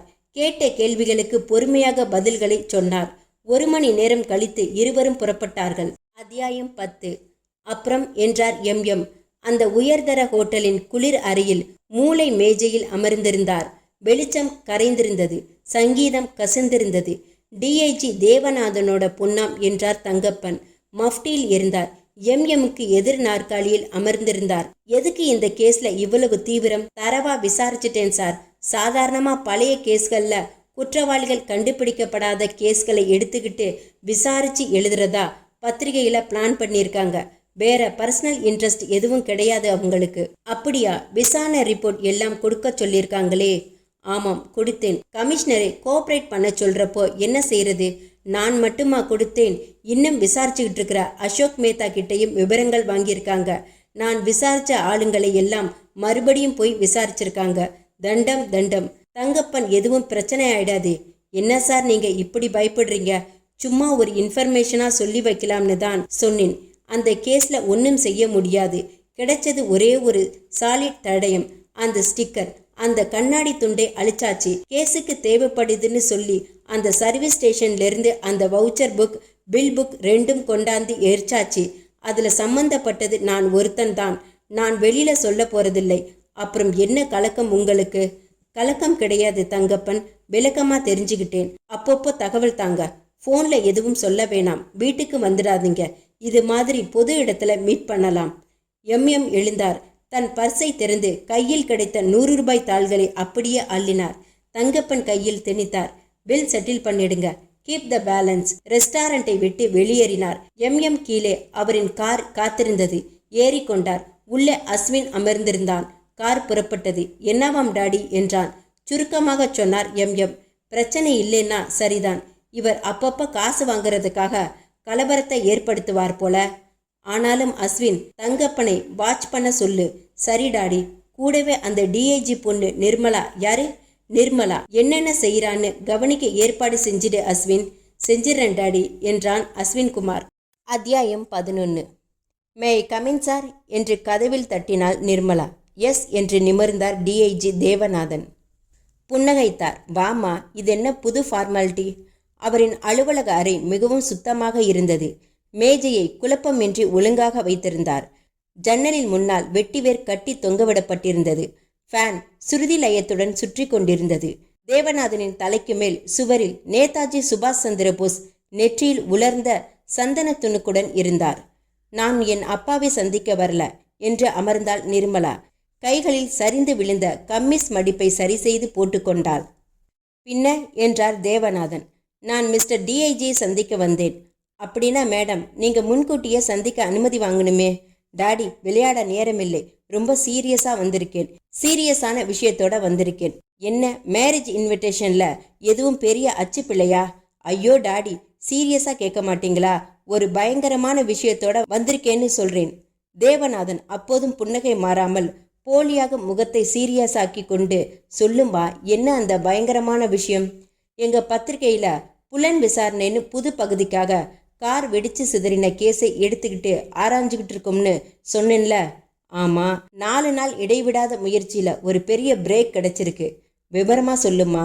இந்த கேஸை முதல்ல விசாரிச்சவர் இன்ஸ்பெக்டர் தங்கப்பன். அவர் எப்படிப்பட்டவர்னு விசாரிச்சோம். சம்திங் வாங்குற டைப்புன்னு தெரிஞ்சதும் அவர் குடும்பத்தை பத்தி ஆராய்ஞ்சோம். 2 மாசத்துக்கு முன்னாடி வரைக்கும் 750 ரூபா வாடகை வீட்டில் இருந்தவர் இப்ப 1300 ரூபாய் வாடகையில பிளாட்டுக்கு வீடு மாத்திருக்கார். அவர் வீட்டில் புதுசா டிவி வாங்கப்பட்டிருக்கு. அவர் பெரிய பொண்ணுக்கு மொபைல் வாங்கியிருக்கார். 3வது பொண்ணை 10,000 லஞ்சம் கொடுத்து பார்மசிஸ்டிக் கோர்ஸ் ஒரு பிரைவேட் காலேஜில் சேர்த்திருக்கார். இதெல்லாம் 2 மாசத்துக்குள்ள. இதுக்கெல்லாம் ஆதாரங்கள் இருக்கு. எப்படி திடீர்னு இவ்வளவு பணம் வந்துச்சு? What you mean? குறிப்பிட்ட இந்த கேஸ்ல யாரோ ஒரு பெரிய மனுஷன் சம்பந்தப்பட்டிருக்கணும். அவர்கிட்ட பெரிய தொகையா லஞ்சம் வாங்கிட்டு இவர் கேஸை மறைச்சிருக்கணும்னு நாங்க தீர்மானிச்சோம். ஆக இந்த கேஸ்ல அவர் பரபரப்பா செயல்படலன்னு நினைச்சோம். தன் விசாரணை ரிப்போர்ட்ல 30 பேரை விசாரிச்சதா காமிச்சிருக்கார். அதையெல்லாம் செக் செஞ்சோம். அதுல ஒரு நபர் சுடல. இந்த சுடல சம்பவம் நடந்த இடத்துக்கு பக்கத்துல ஒரு வாழைத்தோப்புல குடியிருக்கான். வெடிசத்தம் கேட்டு எந்திரிச்சு வந்து பார்த்தோம். எரிஞ்சுக்கிட்டு இருந்துச்சு. ஒரே குழப்பமா இருந்துச்சு. எதுவும் புரிஞ்சுக்க முடியல. கிட்ட வந்து பார்த்தா 2 போலீஸ்காரங்க அடிபட்டவங்களை ஜீப்ல தூக்கி போட்டுக்கிட்டு ஆஸ்பத்திரிக்கு போனாங்க. வேற எதையும் பார்க்கல. இதான் சுடலையோட ஸ்டேட்மெண்ட். இந்த சுடலையை நாங்க நேர்ல போய் சந்திச்சோம். தேவநாதன் மிக சுவாரஸ்யமாய் ஏற்பட்டு கவனிக்க ஆரம்பித்தார். இதே சுடலை குடிசைக்கு மறுநாள் இன்ஸ்பெக்டர் தங்கப்பன் வந்து மோர் வாங்கி குடிச்சிருக்கார். அப்ப தோப்புல கிடந்ததா தன் பையன் எடுத்து வச்சிருந்த ஒரு தெரிச்சு வந்து விழுந்த கண்ணாடி துண்டை கொடுத்திருக்கான். சுடலையோட பையனும் நாங்க போனப்ப வீட்டுல இருந்தான். அந்த கண்ணாடி துண்டுல ஒரு சர்வீஸ் ஸ்டேஷனோட அட்ரஸோட ஸ்டிக்கர் முக்காவாசி ஒட்டிக்கிட்டு இருந்துதாம். Service station? ஆமாம் டாடி, வாட்டர் சர்வீஸ் ஸ்டேஷன். கார்ல விண்ட் ஷீட்ல ஸ்டிக்கர்ஸ் ஒட்டுவாங்க. அந்த ஸ்டிக்கர்ல என்ன எழுத்துக்கள் இருந்துச்சுன்னு சுடலையோட பையன் நினைவா சொன்னான். அதை வச்சு டி நகர்ல இருக்கிற நிலா சர்வீஸ் ஸ்டேஷனுக்கு நாங்க விசாரிச்சு கண்டுபிடிச்சு அங்கே வந்தோம். வா, அப்புறம் அதே ஸ்டேஷனுக்கு அந்த கண்ணாடி துண்டோட வந்து இன்ஸ்பெக்டர் தங்கப்பனும் விசாரிச்சிருக்கார். பில் புக், வவுச்சர் புக் வச்சு விசாரிச்சு வெடிச்சு சிதறின காரோட நம்பரையும் கண்டுபிடிச்சிருக்கார். மறுநாள் வந்து விசாரணைக்கு தேவைப்படுதுன்னு அந்த பில் புக்குகளை வாங்கிக்கிட்டு போனவர் இதுவரைக்கும் திருப்பி ஒப்படைக்கல. அந்த கார் நம்பரை நீ தெரிஞ்சுக்கிட்டியா நிர்மலா? அதை ஏன் கேட்குறீங்க டாடி? அதுக்கே 3/4 நாள் ஆச்சு. பில் புக் இல்லை, யாருக்கும் நினைவும் இல்லை. அன்னைக்கு இன்ஸ்பெக்டர் கிட்ட குறிப்பிட்ட காரை சம்பவத்துக்கு முதல் நாள் சர்வீஸ் பண்ணின சேகர் விவரம் சொல்லியிருக்கான். அந்த சேகருங்கிற பையனுக்கு ஒருவேளை கார் நம்பர் நினைவிருக்கலாம்னு சொன்னாங்க. சேகர் எங்கடானா அந்த சர்வீஸ் ஸ்டேஷன்ல இருந்து நின்னுட்டானாம். அப்புறம் விசாரிச்சு அலைஞ்சி அப்புறம் பெரம்பூர்ல ஒரு ஆட்டோமொபைல் ஷாப்ல இருந்த அவனை பிடிச்சு கேட்டா நம்பர் நல்லா மனசுல பதிவாயிருந்ததால டான்னு சொல்லிட்டான். MSH 6784 நம்பரை வச்சு ஓனரை கண்டுபிடிச்சாச்சா? கண்டுபிடிக்காம எடிட்டர் எல்லா இடத்துலையும் ஆள் வச்சிருக்கார் டாடி. 1 மணி நேரத்தில் தகவல் வந்துடுச்சு. நபர் யாரு, வண்டி யாருது சொன்னா நம்புவீங்களா டாடி? MM தெரியுமா? தெரியுமாவா? சிட்டியில் முக்கியமான புள்ளி. சமீபத்தில் சேம்பர் ஆஃப் காமர்ஸ் பிரசிடெண்ட்டாக செலக்ட் ஆனவர். ரொம்ப செல்வாக்கு மிகுந்த ஆள். அவர் கனிஷ்ட குமாரன் அஸ்வின் குமார் பேரில் இருக்கு வண்டி. இசிட் என்று பெரிதும் ஆச்சரியப்பட்டார். ஆமாம், கம்ப்ளீட்டாக எங்கள் இன்வெஸ்டிகேஷன் முழுக்க ஃபோட்டோஸோட வர இஷ்யூவில் வருது. இப்போ தான் எழுதி கொடுத்துட்டு வர்றேன். வண்டி நபர் மட்டும் குறிப்பிடலை, நபர் இன்னார்னு குறிப்பிடலை. மற்றபடி நாங்கள் விசாரித்தது பூரா எழுதி குறிப்பிட்ட சமூக விரோதி யார் என்பதை இன்னும் பலமான ஆதாரங்களுடன் அடுத்த இதழில் வெளியிடுகிறோம். இனிமேல் என்ன செய்ய போகிறது போலீஸ்? அந்த இன்ஸ்பெக்டர் மேல் நடவடிக்கை எடுக்குமா? சமூக விரோத கும்பலை பிடிக்க முயற்சி எடுக்குமா என்று பொறுத்திருந்து பார்ப்போம்னு கட்டுரையின் கடைசி பகுதியை எழுதியிருக்கேன். பத்திரிகையில் வர்றதுக்கு முன்னால முழு விஷயமும் உங்ககிட்ட தெரிவிக்க சொன்னார் எடிட்டர். அதான் வந்தேன். தேவநாதன் புருவங்களை சுருக்கினார், சிந்தித்தார். அவளை கேள்விகள் கேட்டு தனது சில சந்தேகங்களை தெளிவுபடுத்தி கொண்டார். நிர்மலா, ஓரல் என்கொயரியில் MM குரூப்னு தெரியுது. ஆனால் நிரூபிக்கிற மாதிரி மெட்டீரியல் எவிடன்ஸ் இல்லையே இதில். அந்த பையன் சேகர் தன் நினைவில் சொல்றதை வச்சு இறங்க முடியாது. ரெக்கார்டு பூர்வமாக இருந்த ஆதாரங்களை இன்ஸ்பெக்டர் எடுத்துக்கிட்டு போயிருக்கிறதா சொல்ற. இன்னும் வச்சிருப்பாரா என்ன? அழிச்சிருப்பாரு. இன்ஸ்பெக்டர் மேல டிபார்ட்மெண்ட்ல ஆக்ஷன் எடுக்கலாம், அவரை சிவியரா விசாரிக்கலாம். ஆனா அதுவும் இப்போ முடியாது. உன் கட்டுரை அச்சுல வரட்டும், அதை காட்டி அவர் மேல டிபார்ட்மெண்ட்ல என்கொயரி கொண்டாட ஏற்பாடு செய்கிறேன். அசோக் மேத்தாவை கன்சல்ட் பண்றேன். என்ன செய்யலாம் ஃபர்தரான்னு டிஸ்கஸ் பண்றோம். சரியான ஆதாரம் இல்லாம கிட்ட போக முடியாது. பெரிய இடம். அப்படின்னா இன்ஸ்பெக்டர் எவ்வளவு வாங்கினார்னு தெரிஞ்சுக்கிட்டு நீங்க போய் அதை விட பெரிய தொகையா வாங்கிக்கிங்க டாடி. கல்யாண செலவுக்கு ஆகும் என்று சிரித்து கொண்டே எழுந்தாள் நிர்மலா. கிண்டல பாரு. நான் இந்த விவகாரத்தை எவ்வளவு சீரியஸா டீல் பண்ண போறேன்னு பாரு. அப்புறம் சுடலை பையன், சர்வீஸ் ஸ்டேஷன் பையன் இவங்களை விசாரித்து டேப் பண்ணியிருக்கியா? Sure, very good. அந்த சேகர் இப்போ எங்கே இருக்கான்னு கட்டுரையில் குறிப்பிட்டிருக்கியா? இல்லை, அவனுக்கு பிரச்சனை ஆயிடும். இது கூட தெரியாதா டாடி? இல்லை, கேட்டேன். பார்க்கலாம். நீ கொஞ்சம் கேர்ஃபுல்லாக இரு நிர்மலா. ஓகே டாடி, நான் வரட்டுமா? சீனியர்ஸை காண்டாக்ட் பண்ணுங்க.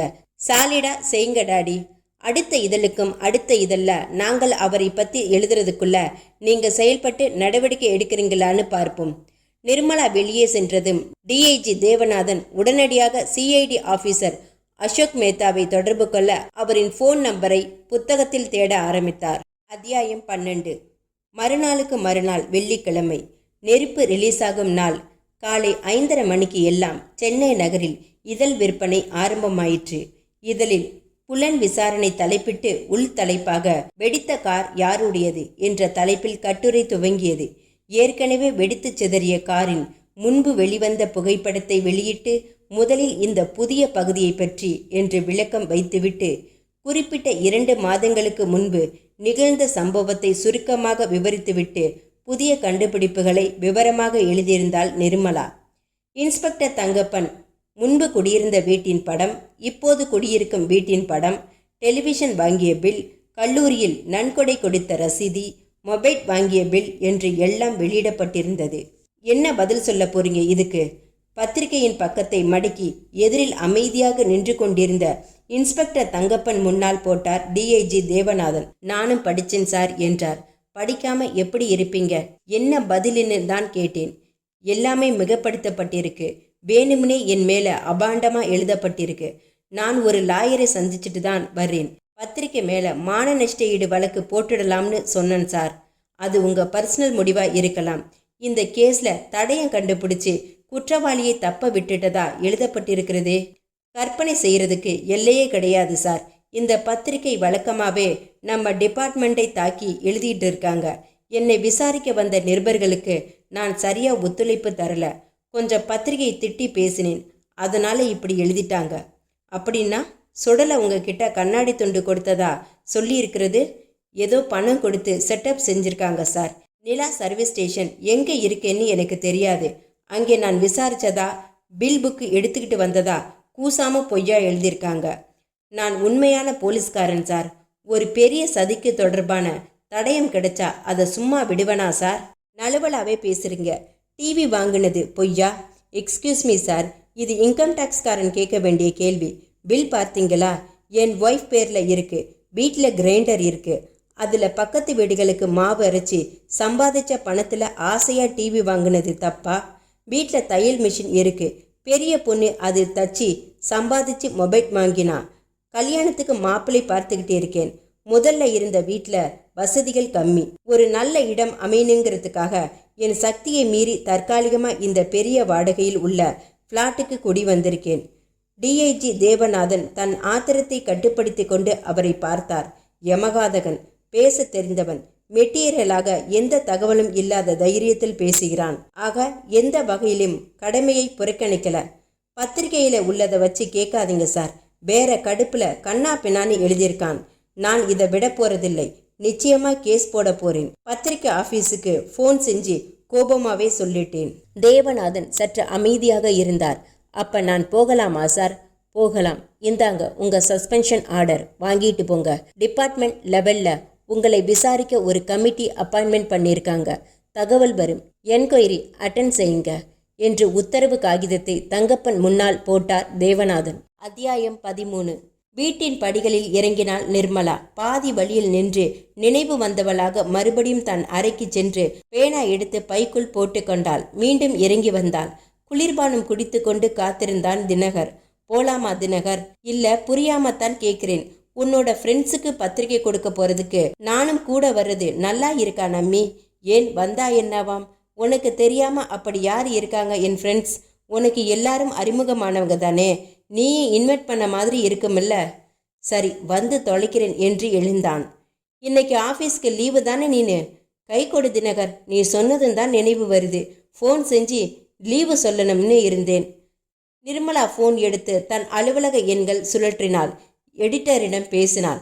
குட் மார்னிங் சார், நிர்மலா பேசுகிறேன். குட் மார்னிங் சார், இன்னைக்கு ஒரு நாள் லீவு வேணுமே. சரி எடுத்துக்கோ. உங்கள் அப்பாவோட ஃபோனில் பேசினேன் நிர்மலா. இன்ஸ்பெக்டரை சஸ்பெண்ட் பண்ணியிருக்காங்க. விசாரிச்சதுல மலுப்புனாராம். விவரமாக உங்கள் அப்பாவை கேட்டுக்க. அடுத்த இஷ்யூவில் இதையும் கவர் பண்ணிடு. சரி சார் என்று வைத்தாள். உடனே அடித்தது எடுத்தாள். ஹலோ நிர்மலாவா என்றது கரகரப்பான குரல். ஆமா, யாரு? என்னம்மா கல்யாண பொண்ணு, திமிரு அதிகமா இருக்கா? உனக்கு என்னடா வேணும் பொறுக்கி என்றால் பளிச்சென்று. டிஐஜி மகள் தைரியமா? குட்டி வாழை சுருட்டிக்கிட்டு பேசாம இரு. கட்டுரையா எழுதுற கட்டுரை? இப்பதான் திசை புரியுது. துரை யார் சார்? அதெல்லாம் அனாவசியம். ஒழுங்கா கல்யாணம் பண்ணிக்கிட்டமா, ஜனத்தொகையை பெருக்கினமான்னு இல்லாம உனக்கு எதுக்குடி அம்மா வம்பெல்லாம்? நீ பஞ்சு தாங்க மாட்ட. உன்னை அறிமுகப்படுத்திக்க தைரியம் இல்லாத சோதா பையன் நீ. என்னை பத்தி பேசுறியா? ஏய் நிர்மலா, எச்சரிக்கிறேன் உன்னை. புலன் விசாரணை கட்டுரை 2வது பகுதி வந்துச்சுன்னா என்ன? வருதுப்பா, வர வெள்ளிக்கிழமை வாங்கிப்பாரு. ஏய், என் பொறுமையை சோதிக்காதே. நிஜமா சொல்றேன், இமைக்கிறதுக்கு முன்னாடி உன் உசிரை வாங்கிடுவேன் தெரியுமா? இது மாதிரி இந்த வருஷத்துல மட்டும் 20 பேர் என் உயிரை வாங்கிட்டாங்க தம்பி. அதனால உனக்கு கொடுக்க ஸ்டாக் இல்லை. இவ்வளவு துள்றியே, உன் பேரை சொல்லேன். அஸ்வின் குமாருக்கு நீ என்ன வேணும்? ஒருவேளை நீதான் அஸ்வின் குமாரா? யாரா இருந்தால் என்ன? பொம்பளை கிட்ட வீரம் பேசு, தப்பில்ல. ஆனா ஒளிஞ்சு நின்று பேசாத. மறுபடியும் ஃபோன் பண்ணாத. ஏன்னா நான் வெளியில போறேன். வர நேரமாகும். வச்சிடுறேன். உரிமிக்கிட்டே இரு. போனை அலட்சியமாக வைத்த நிர்மலாவை வியப்புடன் பார்த்தான் தினகர். என்ன அப்படி பார்க்கிற? நீ பேசினதுலேருந்தே எதிர்முனையில் ஏதோ பொறுக்கி மிரட்டுறான்னு தெரிஞ்சுக்க முடியுது. எனக்கே பக்குன்னு இருக்குது. உனக்கு கொஞ்சம் கூட பயமா இல்லையா? பழகிடுச்சு தினகர். இப்படித்தான் குதிப்பானுங்க, ஒன்றும் ஆகாது. ஆனா எனக்கு பயமா இருக்கு. ஏய், ஏன்? உன்னோட எப்படி குடுத்தன நடத்த போறேன்னு பயமா இருக்கு. சீ வா என்றவள் காரில் புறப்பட்டார்கள். அத்தியாயம் 14. தோழிகளுக்கெல்லாம் பத்திரிகைகள் கொடுத்து முடித்து இரவு 7:30 மணிக்கு தினகரும் நிர்மலாவும் ஒரு ஹோட்டலில் சாப்பிட்டு விட்டு புறப்பட்டனர். தினகரை அவன் வீட்டில் டிராப் செய்துவிட்டு தன் பங்களாவுக்கு காரில் திரும்பி கொண்டிருந்த நிர்மலா வழியில் தன் ஜாக்கெட்டுகளை தைக்க கொடுத்திருந்த டைலரிங் ஷாப் வாசலில் காரை நிறுத்திவிட்டு உள்ளே சென்றாள். திரும்ப வந்து அமர்ந்து காரை ஸ்டார்ட் செய்து புறப்பட்ட சில வினாடிகளில் நிர்மலாவின் கழுத்தில் ஜில்லென்று உலோகம் முனைப்பட்டது. சற்றென்று திரும்பி பார்க்க கையில் துப்பாக்கியுடன் அவன். ஓரமா நிப்பாற்றியா பாப்பா? கட்டுப்பட்டாள். கார் நிறுத்தப்பட்டது. அவள் வலுக்கட்டாயமாக ஒரு அழுத்தமான வாயுவை சுவாசிக்க வைக்கப்பட்டாள். கண்களை விட்டு காட்சிகள் நழுவின. நினைவுகள் விலகின. கண் விழித்த போது ஒரு பணக்கார படுக்கை அறை. தான் ஒரு நாற்காலியில் உட்கார வைத்து கட்டி போட்டிருப்பதை உணர்ந்தாள் நிர்மலா. எதிரில் மங்கலான காட்சி தெளிவானது. 6 தடியர்கள் இடைவெளி விட்டு நின்று கொண்டிருந்தனர். நிர்மலாவை பதற்றம் தொற்றி கொண்டது. யாரு நீங்க? என்னை அவுத்து விடுங்க, கத்தினாள். அவர்கள் பதில் பேசாமல் சிரித்தார்கள். வெளியே ஒரு கார் வந்து நிற்கும் சத்தம் கேட்டது. அவர்கள் அமைதியானார்கள். ஒரு சில நிமிடங்களில் அந்த அறையின் கதவை திறந்து கொண்டு அந்த இளைஞன் உள்ளே வந்தான். வந்ததும் அங்கே நின்று கொண்டிருந்த தடியர்களில் ஒருவனை அறிந்தான். அறிவு இருக்காடா உனக்கு? அந்த பொண்ணு யாரு? டிஐஜி பொண்ணு. உங்களை யாரு கட்டி போட சொன்னது? முதல்ல அவுத்து விடுங்க. ஒருவன் வந்து அவள் கட்டுகளை அவிழ்த்து விட்டான். நிர்மலா அவசரமாக எழுந்து அவனை புரியாமல் பார்த்தாள். சாரி மேடம், இவங்களை மன்னிச்சிடுங்க. அவசரக்கார பசங்க. என்னை ஃபோனில் நீங்கள் பொறுக்கி அது இதுன்னு திட்டினதை பற்றி பேசிக்கிட்டு இருந்தேன். உடனே இவனுங்களுக்கு ரோஷம் பொத்துக்கிச்சு. நான் சொல்லாமலேயே உங்களை இப்படி கடத்தி கொண்டாந்துட்டாங்க. ஃபோனில் மிரட்டினது நீதானா? ஆமாம் மேடம், என் பேரு தான் அஸ்வின் குமார். நீங்கள் தோண்டி எடுத்திருக்கீங்களே ஒரு பழைய கேஸ், அதில் வெடிச்ச கார் என் பேரில் தான் இருந்தது. ஒளிஞ்சு நின்று பேசுகிறதா ஃபோனில் சொன்னீங்கள, அதனால தான் தெளிவாக அறிமுகப்படுத்திக்கிட்டேன். நிர்மலா அமைதியாய் இருந்தாள். நான் போகணும். என் கார் எங்கே? எங்கடா என்றான் அஸ்வின் குமார். வெளியில தான் நிற்குது சார். சாவி எங்கடா? ஒரு தடியன் தர அதை வாங்கி கொண்டு அவளிடம் வந்தான். நீட்டினான். இந்தாங்க உங்க கார் சாவி, நீங்க போகலாம். உண்மைதானா என்பது போல ஆச்சரியமாக பார்த்தாள். நிஜமாகத்தான், நீங்க போகலாம் மேடம். அதான் இவங்க என் உத்தரவில்லாம காரியம் செஞ்சிட்டாங்கன்னு சொன்னேனே. நிர்மலா அறையின் கதவை நோக்கி நடந்தாள். ஒரு நிமிஷம் நிற்கலாமா? நின்றாள். இப்போ ராத்திரி 9:30 மணி. இது என்னோட ஒரு பங்களா. அதில் படுக்கை அறை. சுத்தி தடி பசங்க இல்லை. ஒரு பேச்சுக்கு கேட்குறேன். இப்போ நான் உன்னோட உடம்புல ஒரு துண்டு துணி இல்லாம இந்த ரூம் பூரா ஓட விடணும்னு ஆசைப்படுறேன்னு வச்சுக்க. என்னால் அதை நடத்தி பார்க்க முடியுமா முடியாதா? கலவரமாக திரும்பி பார்த்தாள். பயப்படாதம்மா நிர்மலா, அடுத்த வாரம் கல்யாணம் உனக்கு. அப்படியெல்லாம் செஞ்சிட மாட்டேன். செய்யணும்னு நினச்சா செய்ய முடியுமா முடியாதான்னு தான் கேட்குறேன். அமைதியாய் நின்றாள். சே எஸ் ஆர் நோ என்று கத்தினான். நிர்மலாவை ஒருவித நடுக்கம் தொற்றி கொண்டது. கண்களில் மிரட்சி வந்து அமர்ந்தது. இவன் நோக்கம் என்ன? பாவி, ஏதாவது விபரீதமாக நடந்து கொண்டு விட போகிறானா? முடியும் இல்லையா?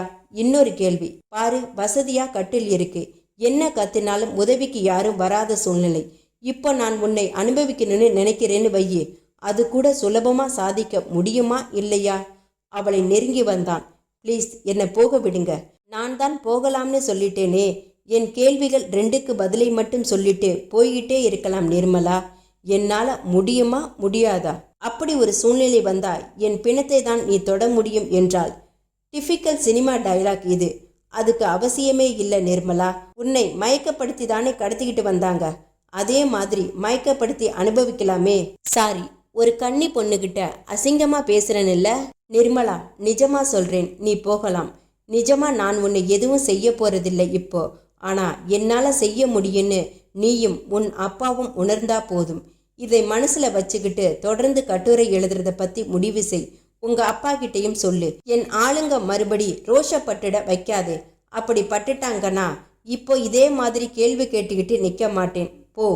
நிர்மலாவை சாட்டையால் அடித்தது போல உணர்ந்தாள். அவள் தன்மானத்தின் மேல் சுத்தியல் வைத்து இறக்கினது போலிருந்தது. நரம்புகள் முழுவதும் துடித்தன. உதடுகள் எதையெதையோ ஆத்திரமாக கொட்ட துடித்தன.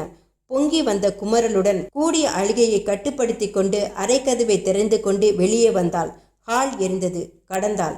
கார் இருந்தது, புறப்பட்டாள். சாலைக்கு வந்ததும் ஏரியா புரிந்தது. தன் ஏரியா நோக்கி கண்களில் நீர் வழிய அவசர மூச்சுகள் வெளியேற்றி கொண்டு வேகமாய் ஓட்டினாள். அத்தியாயம் 15. பூரா விவரங்களையும் மாற்றாமல் மறைக்காமல் விம்மல்கள் நடுவில் சொல்லி முடித்துவிட்டு கட்டிலில் குப்புற விழுந்து முதுகு குலுங்கி கொண்டிருந்த மகளை நெற்றியோர நரம்புகள் புடைக்க பார்த்தார் டிஐஜி தேவநாதன். அவள் முதுகை ஆதரவாக தொட்டார். நிர்மலா, எதுவும் நடக்கலையே, ஏன் இவ்வளவு அப்செட் ஆகுற? அதைவிட அதிகமான அவமானப்படுத்தினதா உணர்றேன் டாடி. என்னால முடியும், பார்த்துக்கடின்னு சவால் மாதிரி பேசினது சவுக்கால் அடிக்கிற வலியை விட அதிகமான வலியை தருது டாடி. Control your self. உடனே 2 ஜீப்ல அந்த பங்களாவுக்கு போகலாம் நிர்மலா. ஆனா அங்க இப்ப யாரும் இருக்க மாட்டாங்க. நிர்மலா, அந்த குரூப்போட பலம் என்னன்னு விசாரிச்சு தெரிஞ்சுக்கிட்டாச்சு. எம்எம்மோட மூத்த பையனுக்கு டிஜிபி செல்வராஜோட பொண்ணை கொடுத்துருக்காங்க. ஒரு டாப் போலீஸ் ஆஃபீஸர் சம்பந்தியா இருக்கிற தைரியத்துல தான் இப்படி ஆட்டம் போடுறாங்க. அப்போ இப்படியே விட்டுறதா டாடி? நோ, எங்க ஐஜிக்கும் டிஜிபிக்கும் ஆகாது. அதனால ஐஜி என்னை வர சொல்லி பேசி ரகசியமா நடவடிக்கைகள் எடுத்து சாலிடான ஆதாரங்களோட வர சொல்லியிருக்கார். அதுக்கப்புறம் பார்த்துக்குவோம்னு சொல்லியிருக்கார். நீங்க என்ன செஞ்சீங்க டாடி? அசோக் மேத்தா ஒரு நேர்மையான சிஐடி ஆஃபீஸர். அவரோட டிஸ்கஸ் பண்ணி சில ஏற்பாடுகள் இறங்கியிருக்கேன். என்ன ஏற்பாடுகள் டாடி? ரகசியமா ஒரு படையை நியமிச்சாச்சு. 6 போலீஸ் ஆஃபீஸர் நியமிச்சு இருக்கும். அவங்க மஃப்டியில எம்எம் பற்றி பூரா தகவல்களும் திரட்ட ஆரம்பிச்சிட்டாங்க. அவருக்கு சொந்தமான தொழில் ஸ்தாபனங்களையும் அவரோட வாகனங்களோட நடமாட்டங்களையும் கண்காணிக்க ஆரம்பிச்சிட்டாங்க. ஆதாரபூர்வமா தெரியலனாலும் எம்எம் அந்த வெடிகுண்டுகள் பிரச்சனையில் சம்பந்தப்பட்டிருக்கிறது நல்லா தெரியுது. ஒரே நேரத்துல அவருக்கு சொந்தமான எல்லா இடங்களையும் ரெய்ட் நடத்தலாமே டாடி. அது அவ்வளவு சுலபம் இல்லம்மா. கொஞ்சம் அழுத்தமான ஆதாரம் வேணும். 2வது டிஜிபி உத்தரவு வேணும். இந்த சின்ன ஆதாரத்தை வச்சு பெரிய நடவடிக்கைகள் எடுக்க முடியாது. ஆனா அந்த அஸ்வின் குமார் உனக்கு ஒரு அதிர்ச்சி வைத்தியம் கொடுக்கிற மாதிரி நான் அவனுக்கு ஒரு அதிர்ச்சி வைத்தியம் கொடுக்க போறேன். என்னடாடி அது? சொல்றேன். அசோக் மேத்தாவுக்கு ஃபோன் செய். நிர்மலா சற்று தெம்பாக எழுந்து கண்ணீரை துடைத்து கொண்டு டிஐஜி சொன்ன நம்பருக்கு ஃபோன் செய்து ரிசீவரை நீட்டினாள். ஹலோ அசோக் மேத்தா, நான் தேவநாதன் பேசுகிறேன். குட் ஈவினிங் சார், சொல்லுங்க. நாளைக்கு காலையில் 6 மணிக்கு என்னை வீட்டில் சந்திக்க வர முடியுமா? ஓ, வரேன் சார். தேவநாதன் வைத்தார். எதுக்கு டாடி வர சொல்லியிருக்கீங்க? நாளைக்கு அந்த அஸ்வின் குமாரை கைது செய்ய சொல்ல போறேன். முடியுமா? சந்தேகத்தின் பேர்ல கைது செஞ்சு கஸ்டடிக்கு கொண்டாந்து அப்புறம் ஜாமீன்ல விட்டுடலாம். இதுவும் முடியணும்னு காட்டணும். சிங்கத்தை சீண்டி விடுற வேலையம்மா இது. சீண்டி விட்டால்தான் அது பாஞ்சு வந்து நாங்க விசாரிக்கிற வலையில விழும். இன்டர்காம் ஒலித்தது. எடுத்தார். சார், உங்களை பார்க்க நம்பிராஜன்னு ஒருத்தர் வந்திருக்கார். என் ரூம்ல உட்கார சொல்லு. இதோ வர்றேன். யாருப்பா என்றாள். எம்எம்முக்கு நான் விரிக்கிற இன்னொரு வகையான வலை இது என்று தேவநாதன் அவள் அறையை விட்டு வெளியேறி படிகளில் இறங்கி வந்தார். அவரின் அறைவாசலில் கைகளை கட்டிக்கொண்டு தயக்கமாய் நின்று கொண்டிருந்த அவன் இவரை பார்த்ததும் கைகளை கட்டிக்கொண்டு வணக்கமையா என்றான். சற்று அழுக்கான வேஷ்டி கட்டியிருந்தான். திடகாத்திரமாய் இருந்தான். அரக்கை சட்டை அணிந்திருந்தான். கழுத்தில் ஒரு கருப்பு கயிறு, நெற்றியில் குங்குமம் வைத்திருந்தான். பாப்பா, உள்ளே வா என்று தன் அறைக்குள் நடந்து அவனை வரவேற்றார் தேவநாதன். அவன் பெரிதாக தயங்கிவிட்டு உள்ளே வந்தான். தேவநாதன் நாற்காலியில் அமர்ந்து உட்காருப்பா என்றார். ஐயோ, பரவாயில்லங்கய்யா. அட, மரியாதை போதும்பா, சும்மா உட்காரு, ஒரு விஷயம் பேசணும். இருக்கட்டும் ஐயா என்று தரையில் அமர்ந்து கொண்டான். ஏதாச்சும் சாப்பிட்றியா? அதெல்லாம் எதுவும் வேணாம் ஐயா. என்று அவன் சங்கடப்பட்டான். நம்பிராஜன், சௌக்கியமா இருக்கியா? ஏதோ இருக்கேன் ஐயா. என்ன பண்ணிக்கிட்டு இருக்க? சின்னதா ஒரு விறகு கடை வச்சிருக்கேன் ஐயா. எத்தனை பிள்ளைங்க? ஒரு பொண்ணு. போன மாசம்தான் கல்யாணம் பண்ணி கொடுத்தேன். பையன் சவுதியில இருக்கான். பொண்டாட்டி எங்கே இருக்கா? அது ஓடுகாலிங்க. 2 வருஷம் முன்னாடி ஓடிடுச்சு. இப்ப நீ தப்பு தண்டாவுக்கு போறதில்லையே? சத்தியமா போறதில்லைங்க. போலீஸுக்கு இன்ஃபார்மரா இருந்துகிட்டு இருக்கிறதானே?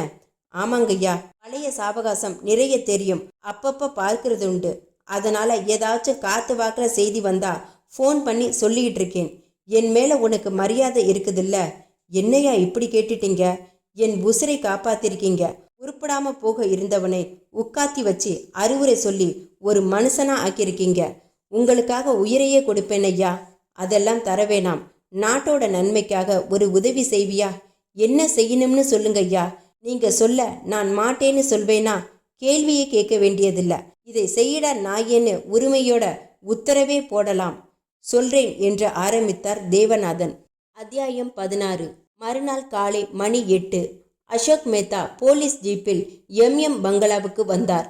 குர்கா போலீஸ் ஜீப் என்றதுமே உடனே தயக்கம் விலக்கி கேட்டை திறந்து விட்டான். ஜீப் பங்களாவின் போர்ட்டிகோவில் நின்றது. அசோக் மேத்தா தன்னுடன் வந்திருந்த 2 கான்ஸ்டபிள்களையும் வாசலிலே நிற்கச் சொல்லிவிட்டு அவர் மட்டும் உள்ளே சென்றார். பெரிய ஹாலில் போனில் பேசிக் கொண்டிருந்தவன் அவசரமாக வைத்துவிட்டு இவரை நோக்கி வந்து, எஸ், என்ன வேணும் சார்? அஸ்வின் குமார் இருக்காரா? இருக்கார். நீங்க யாரு? Mister secretary. அஸ்வின் குமாரை கொஞ்சம் வர சொல்ல முடியுமா? நீங்க யாருன்னு? நான் சிஐடி ஆபீசர் அசோக் மேத்தா. உட்காருங்க சொல்றேன். அசோக் மேத்தா அமர்ந்தார். 1 மணி நேரம் முன்பு டிஐஜி தேவநாதன் சொல்லிக் கொடுத்தவற்றை மனதில் ஒரு முறை அசை போட்டு கொண்டார். செக்ரட்டரி படிகள் ஏறி மாடிக்கு வந்தான்.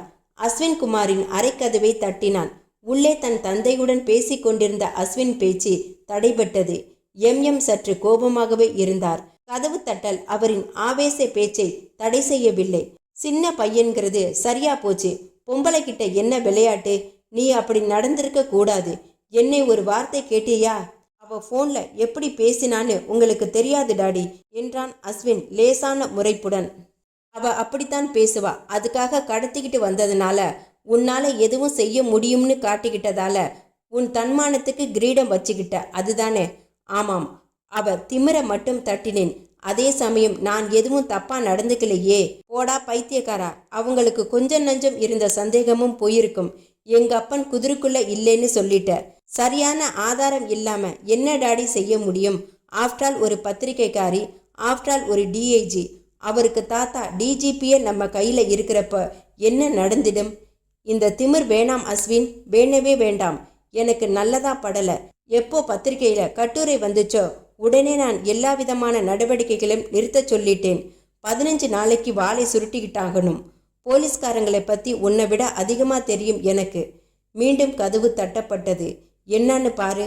அஸ்வின் கதவை திறக்க செக்ரட்டரி உள்ளே வந்தான். 2 பேரையும் பொதுவாக பார்த்து கொண்டு சொன்னான். சிஐடி ஆபீசர் அசோக் மேத்தா வந்திருக்கார். மிஸ்டர் அஸ்வின் குமாரை பார்க்கணும்னார். வாசல்ல ஜீப் நிற்குது. இன்னும் 2 கான்ஸ்டபிள்கள் இருக்காங்க வெளியில. கோபம் இன்னும் உச்சிக்கேற அஸ்வின் குமாரை பார்த்தார்.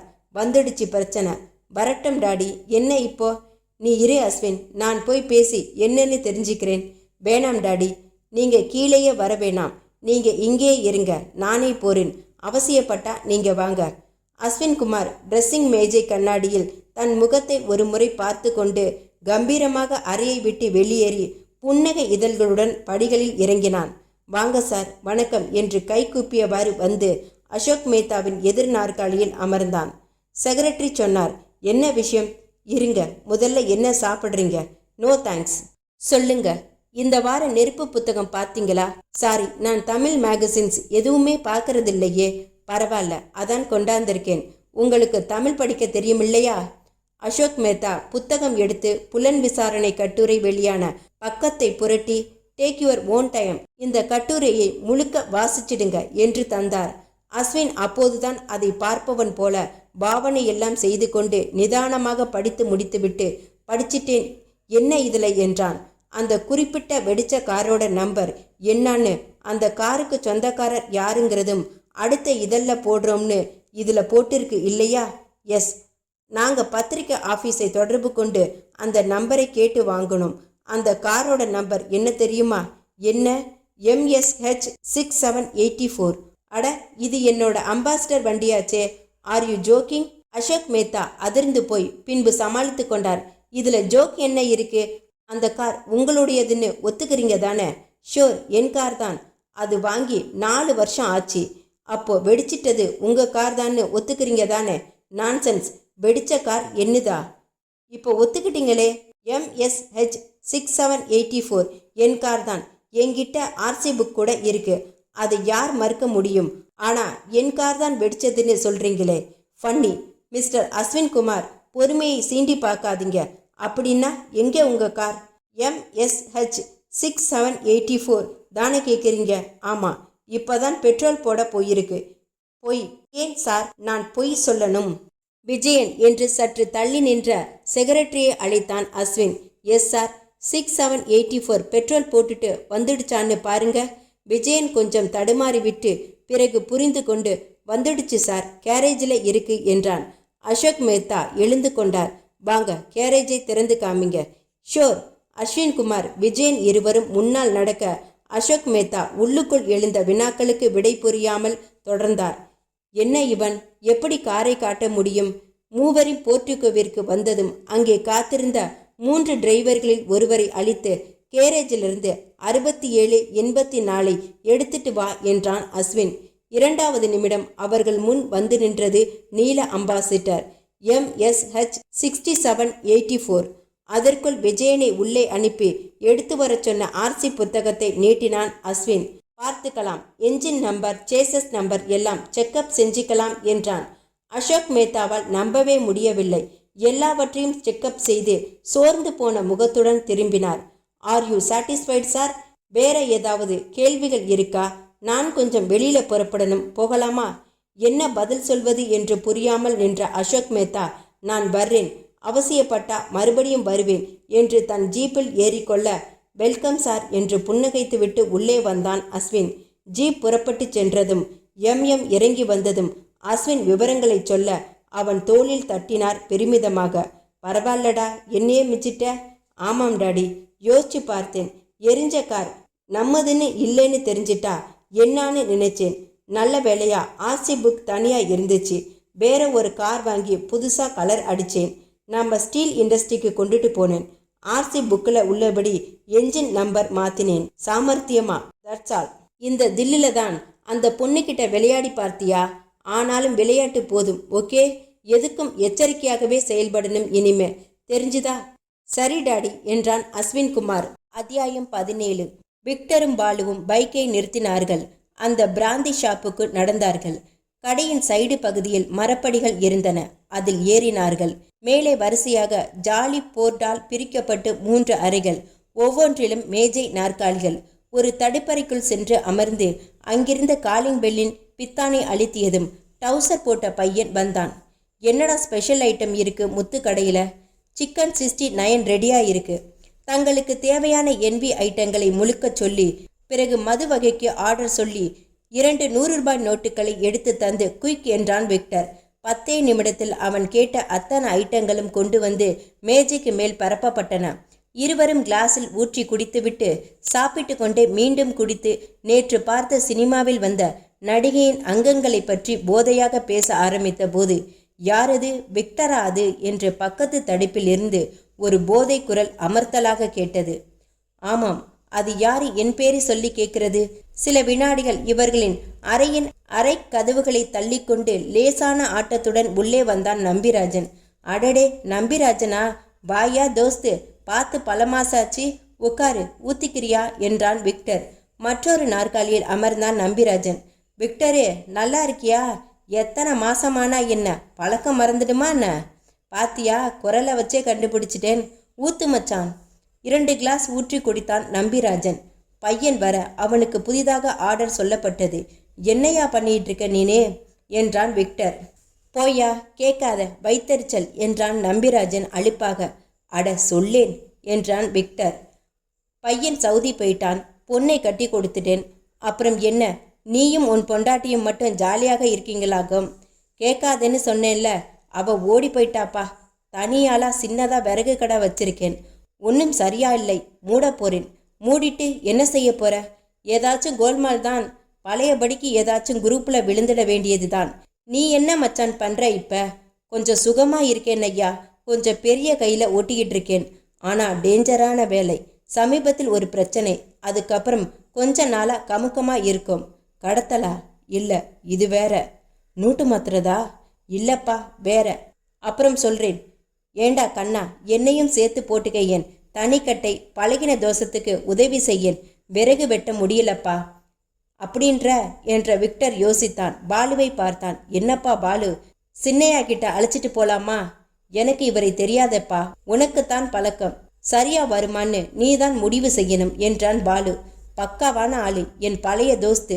சேர்ந்து 3 தபா ஜெயிலுக்கு போயிருக்கோம். கள்ளத்தோணி ஓட்டினான், கஞ்சா கடத்தினான், பூட்டு உடைச்சான், சகலமும் செஞ்சான். இப்ப நொந்து போயிருக்கான். கை கொடுக்க வேண்டாமா? அப்படின்னா சின்னையா கிட்ட அழைச்சிட்டு போ. என்ன சொல்றாருன்னு பாப்போம். நம்பிராஜன், நீ என்ன சொல்ற?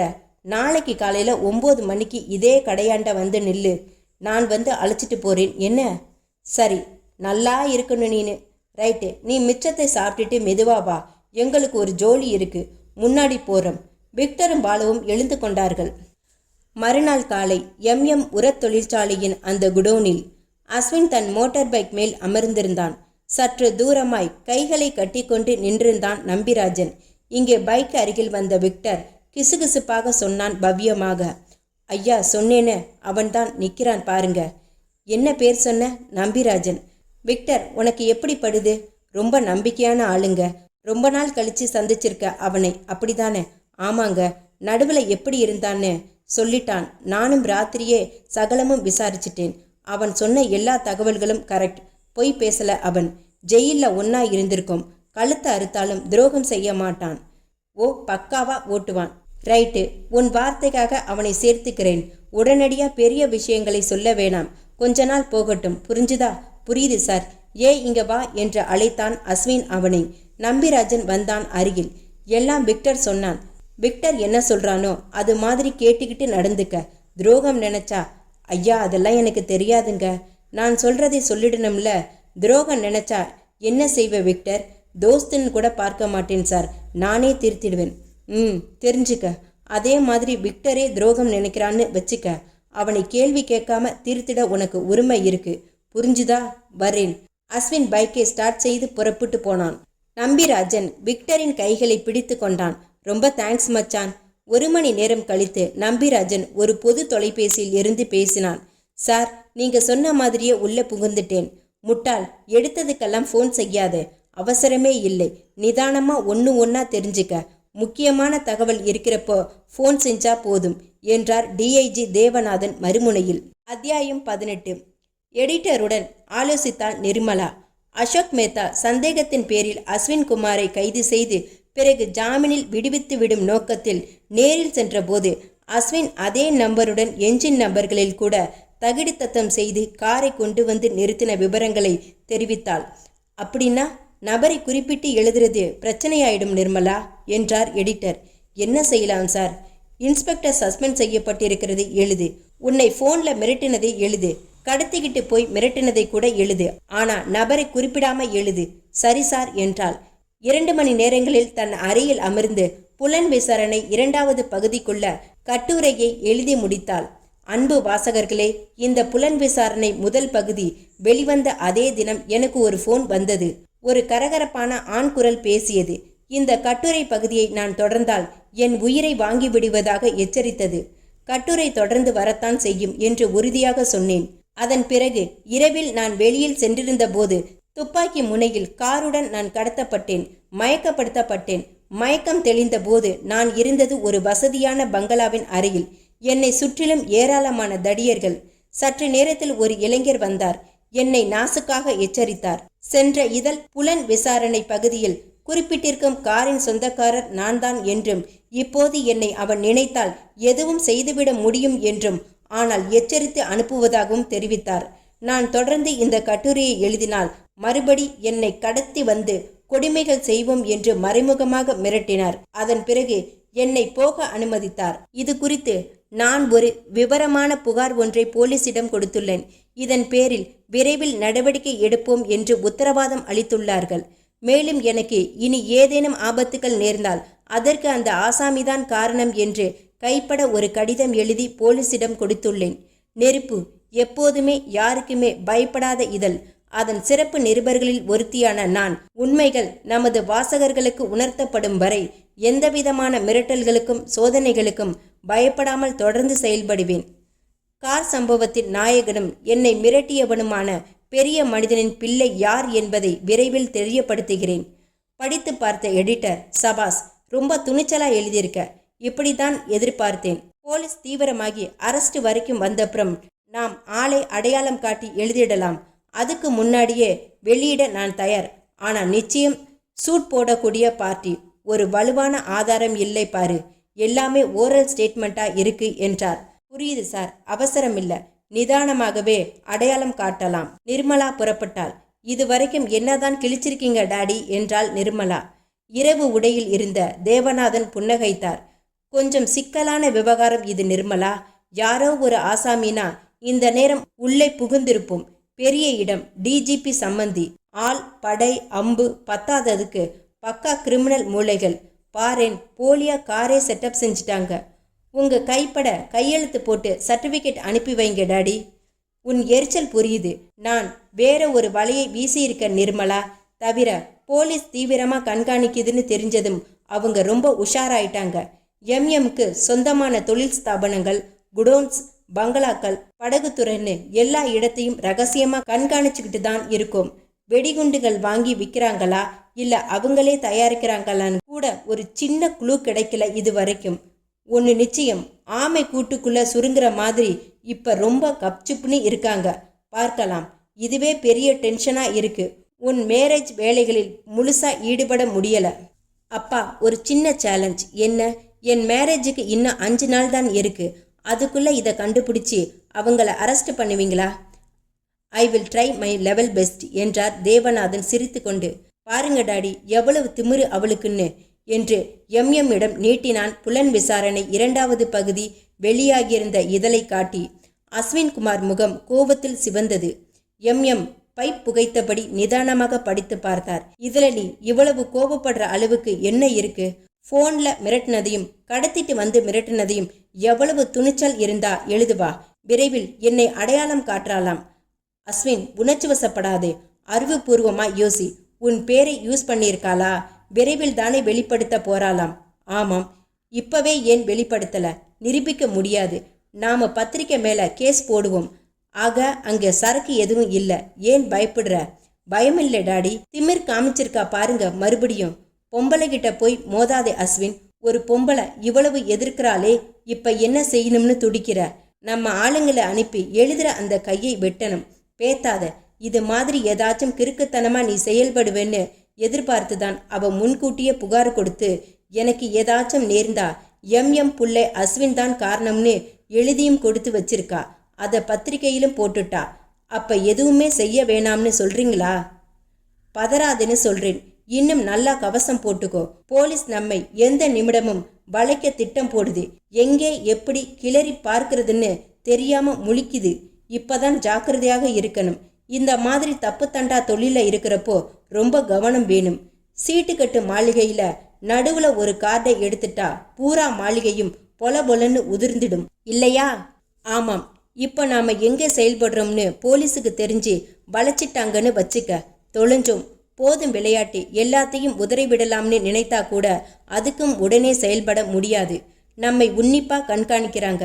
அதனால ஒரு மாசத்துக்கு விவகாரமே வச்சிக்க வேணாம். எம்ஹெச்சுக்கு நாம போகவும் வேணாம். எல்லா வேலைகளையும் நிறுத்தி வச்சிடலாம். போலீஸ் சோர்ந்து போனதும் வேற ஐடியா சொல்றேன். நான் என்ன செய்யணும்னு சொல்றீங்க டாடி?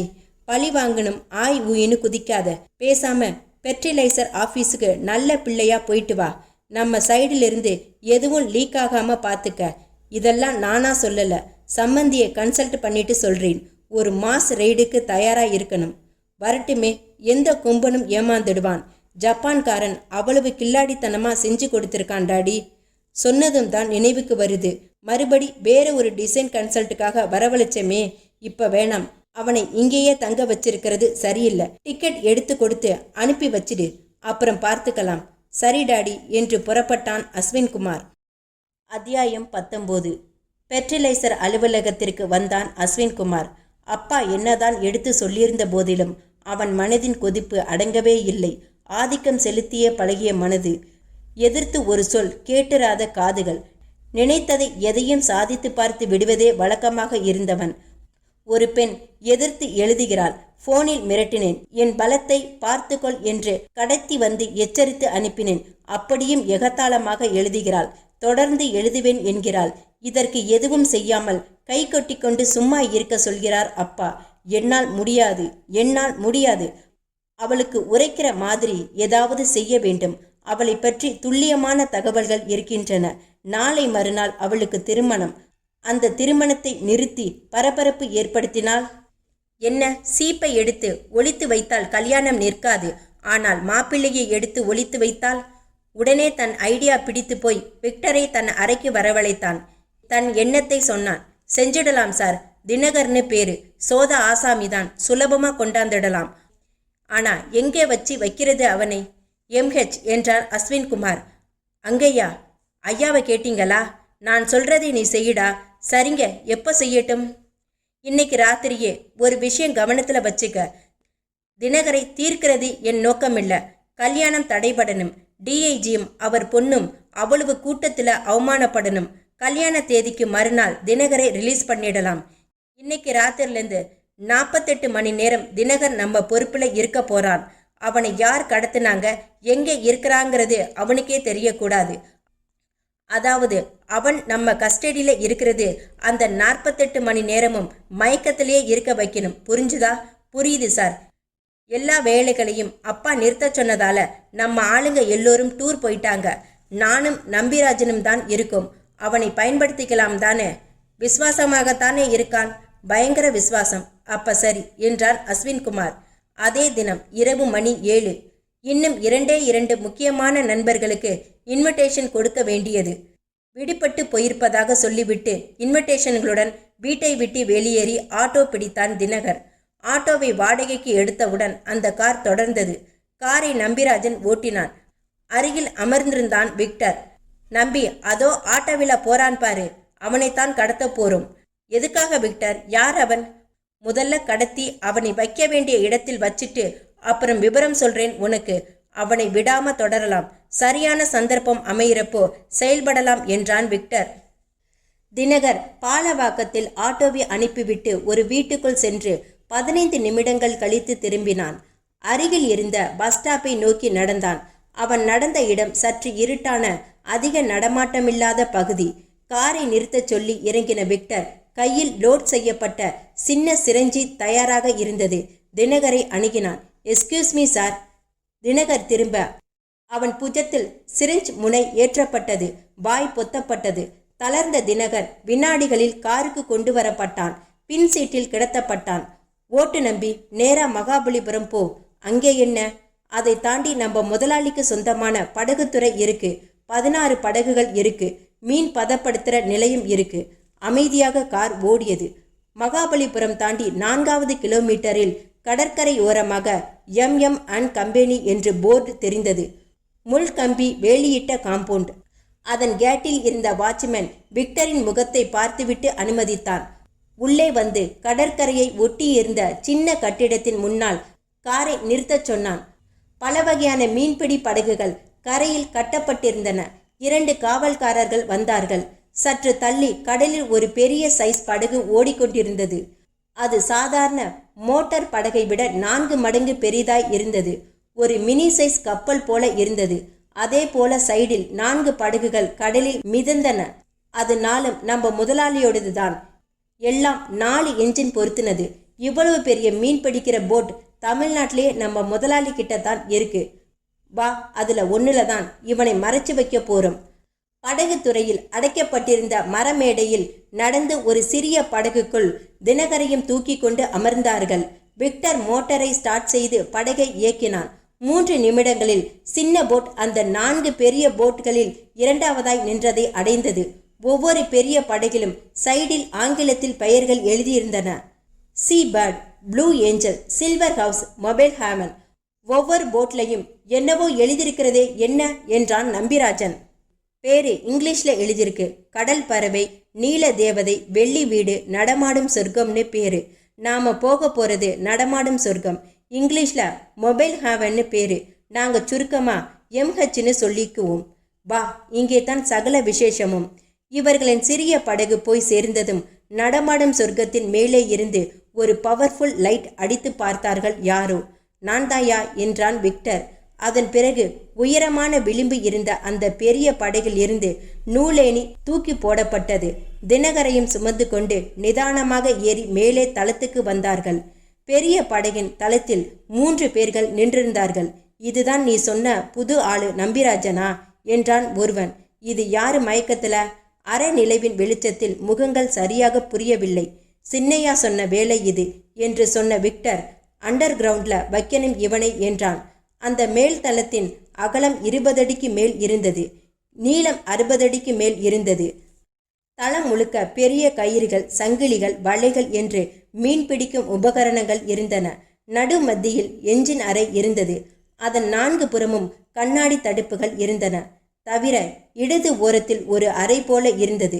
அதற்குள் கண்ணா பின்னாவென்று பொருட்கள் கிடந்தன.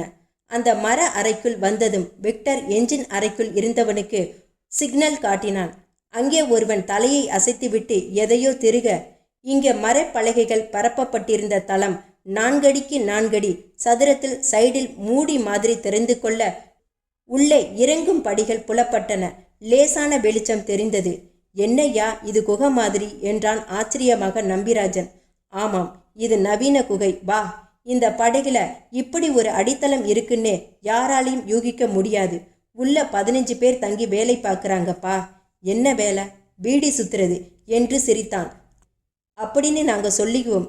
கை வெடிகுண்டு தயாரிக்கிற வேலை. வா. மயக்கத்திலேயே இருந்த தினகருடன் மூவரும் படிகளில் இறங்கி சென்றதும் கதவுகள் மூடிக்கொண்டது. உள்ளே படகு சைஸுக்கு ஒரு நீளமான ஹால். ஹாலின் பெட்டி பெட்டியாய் குண்டுகள், சின்ன சின்ன இயந்திரங்கள். அந்த ஹாலின் மூலையில் நீர்மூழ்கி கப்பல்களில் இருப்பது போன்று சுவாசிக்க சுத்த காற்றை மேல் மட்டத்திலிருந்து உள்ளே அனுப்பும் ஸ்னாட் டியூபுகள், அசுத்த காற்றை உறிஞ்சி தள்ளும் டியூபுகள். என்ன ஆளுங்களையே காணோம் என்றான் நம்பிராஜன். 1 மாசத்துக்கு எல்லா வேலையும் நிறுத்தி வச்சிருக்காங்க. ஆளுங்க பூரா டூர் போயிருக்காங்க. காவலுக்கு இருக்கிறவங்க மட்டும்தான். அட்டகாசமான ஐடியாவா இருக்கே இது. ஆமாம், ஜப்பான் கம்பெனிக்காரன் ஒருத்தன் செஞ்சு கொடுத்த டிசைன் இது. ஒரு தடவை ஒரு கடத்தல் பிரச்சனையில ஒரு ஐஜி நம்ம படகு துறையில உள்ள எல்லா படகுகளையும் தரவா செக் செஞ்சார். இந்த பாட்டம் டெக் யாராலையும் கண்டுபிடிக்க முடியல. ரொம்ப நெருக்கமான சூழ்நிலைன்னா இதை கடலுக்கு அனுப்பிடுவாங்க.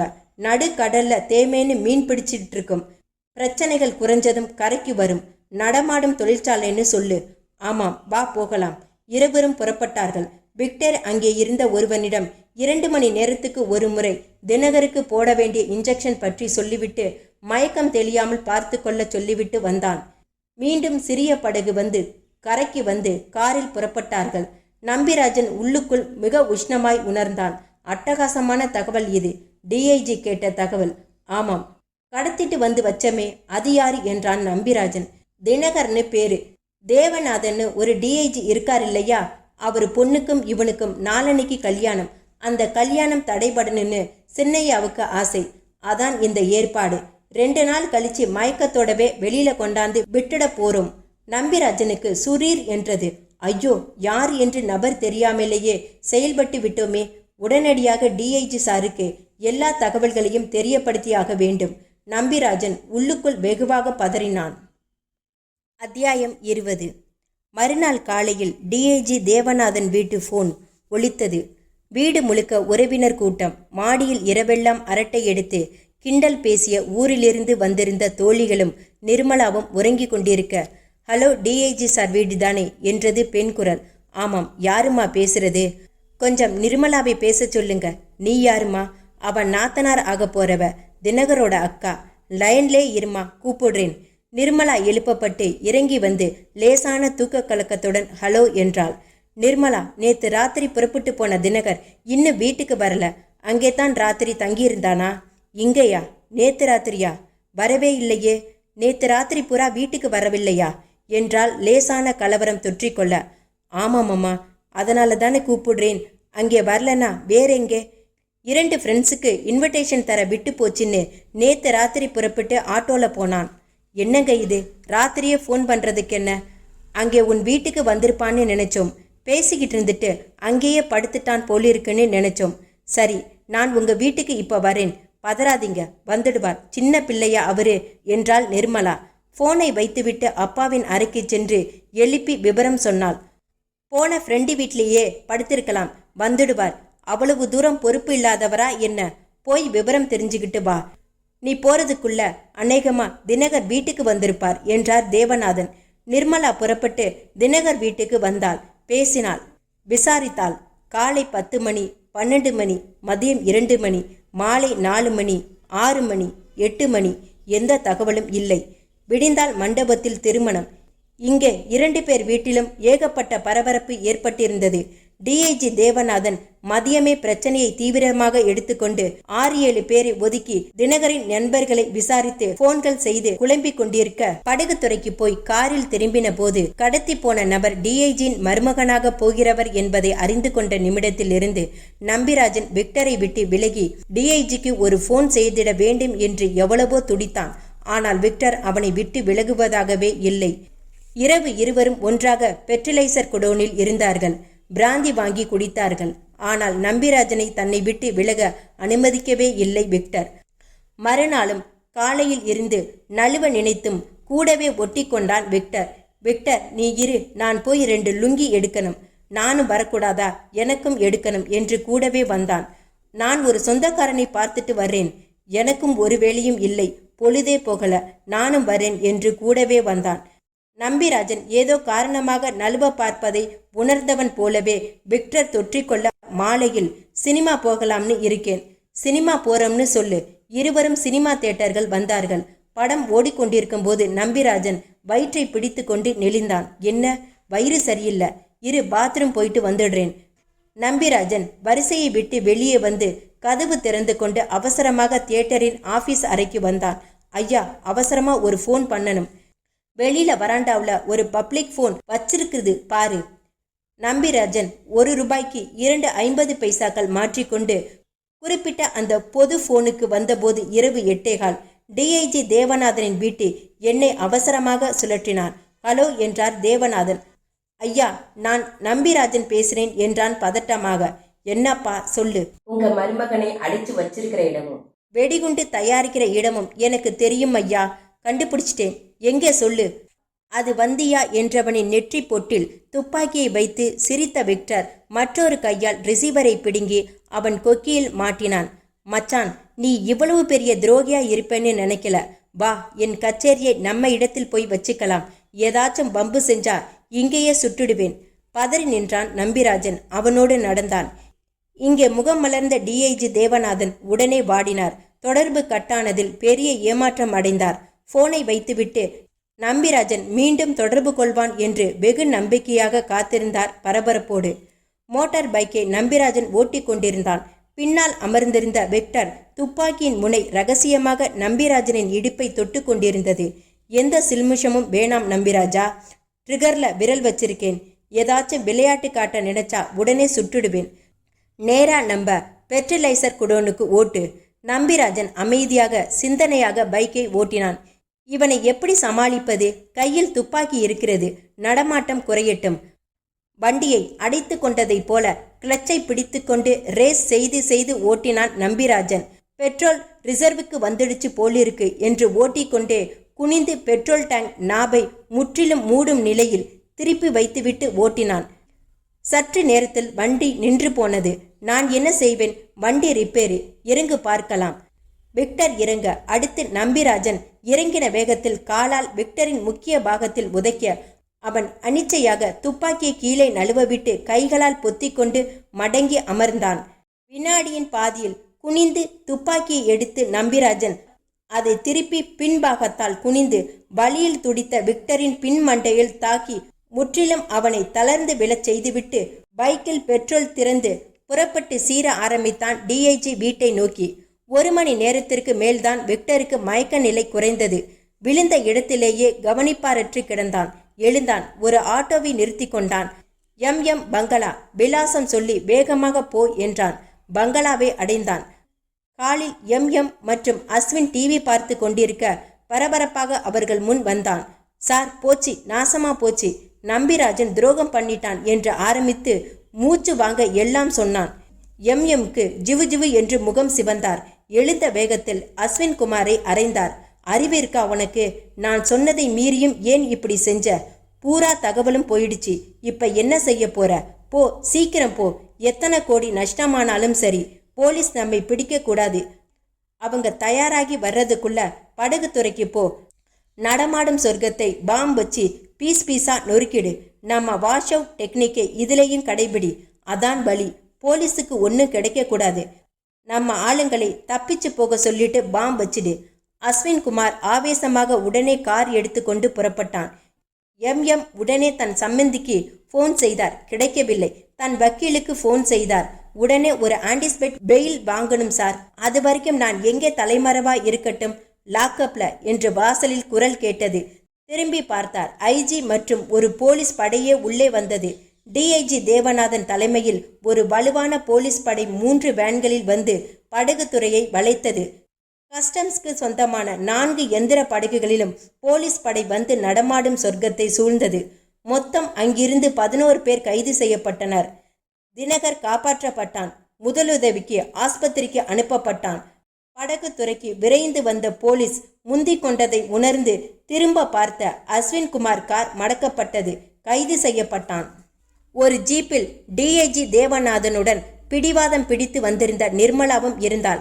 அஸ்வின் குமாரின் கைகளில் விலங்கு மாட்டப்பட்டு இவர்கள் இருந்த ஜீப்பில் ஏற்றி கொண்டார்கள்.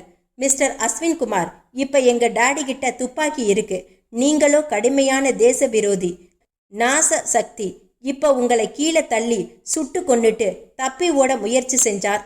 சுட்டோன்னு அழகா கதை கட்ட முடியும் இல்லையா டாடி என்றாள் நிர்மலா. கலவரமாக பார்த்தான் அஸ்வின். பயப்படாதீங்க, அப்படி செய்ய மாட்டார். ஒரு பேச்சுக்கு சொன்னேன். தப்பிக்கிறதா சொல்லி இப்ப உங்களை சுட முடியுமா முடியாதா என்றாள் நிர்மலா. பயப்படாதீங்க, முறைப்படி அரசாங்கமே தண்டனை தரும். நினைச்சா முடியும்னு சொன்னேன் என்றால் அலட்சியமாக. அஸ்வின் குமார் பற்களை கடித்துக்கொண்டு தலை குனிந்தான். காலையில் திருமண மண்டபத்தில் மிகச் சிறப்பாக நிர்மலா தினகர் திருமணம் நடைபெற்று எல்லோரும் சிரித்த முகமாக இருக்கும்போது வணக்கம் சொல்லி இந்த நாவல் விடை பெறுகிறது. முற்றும்.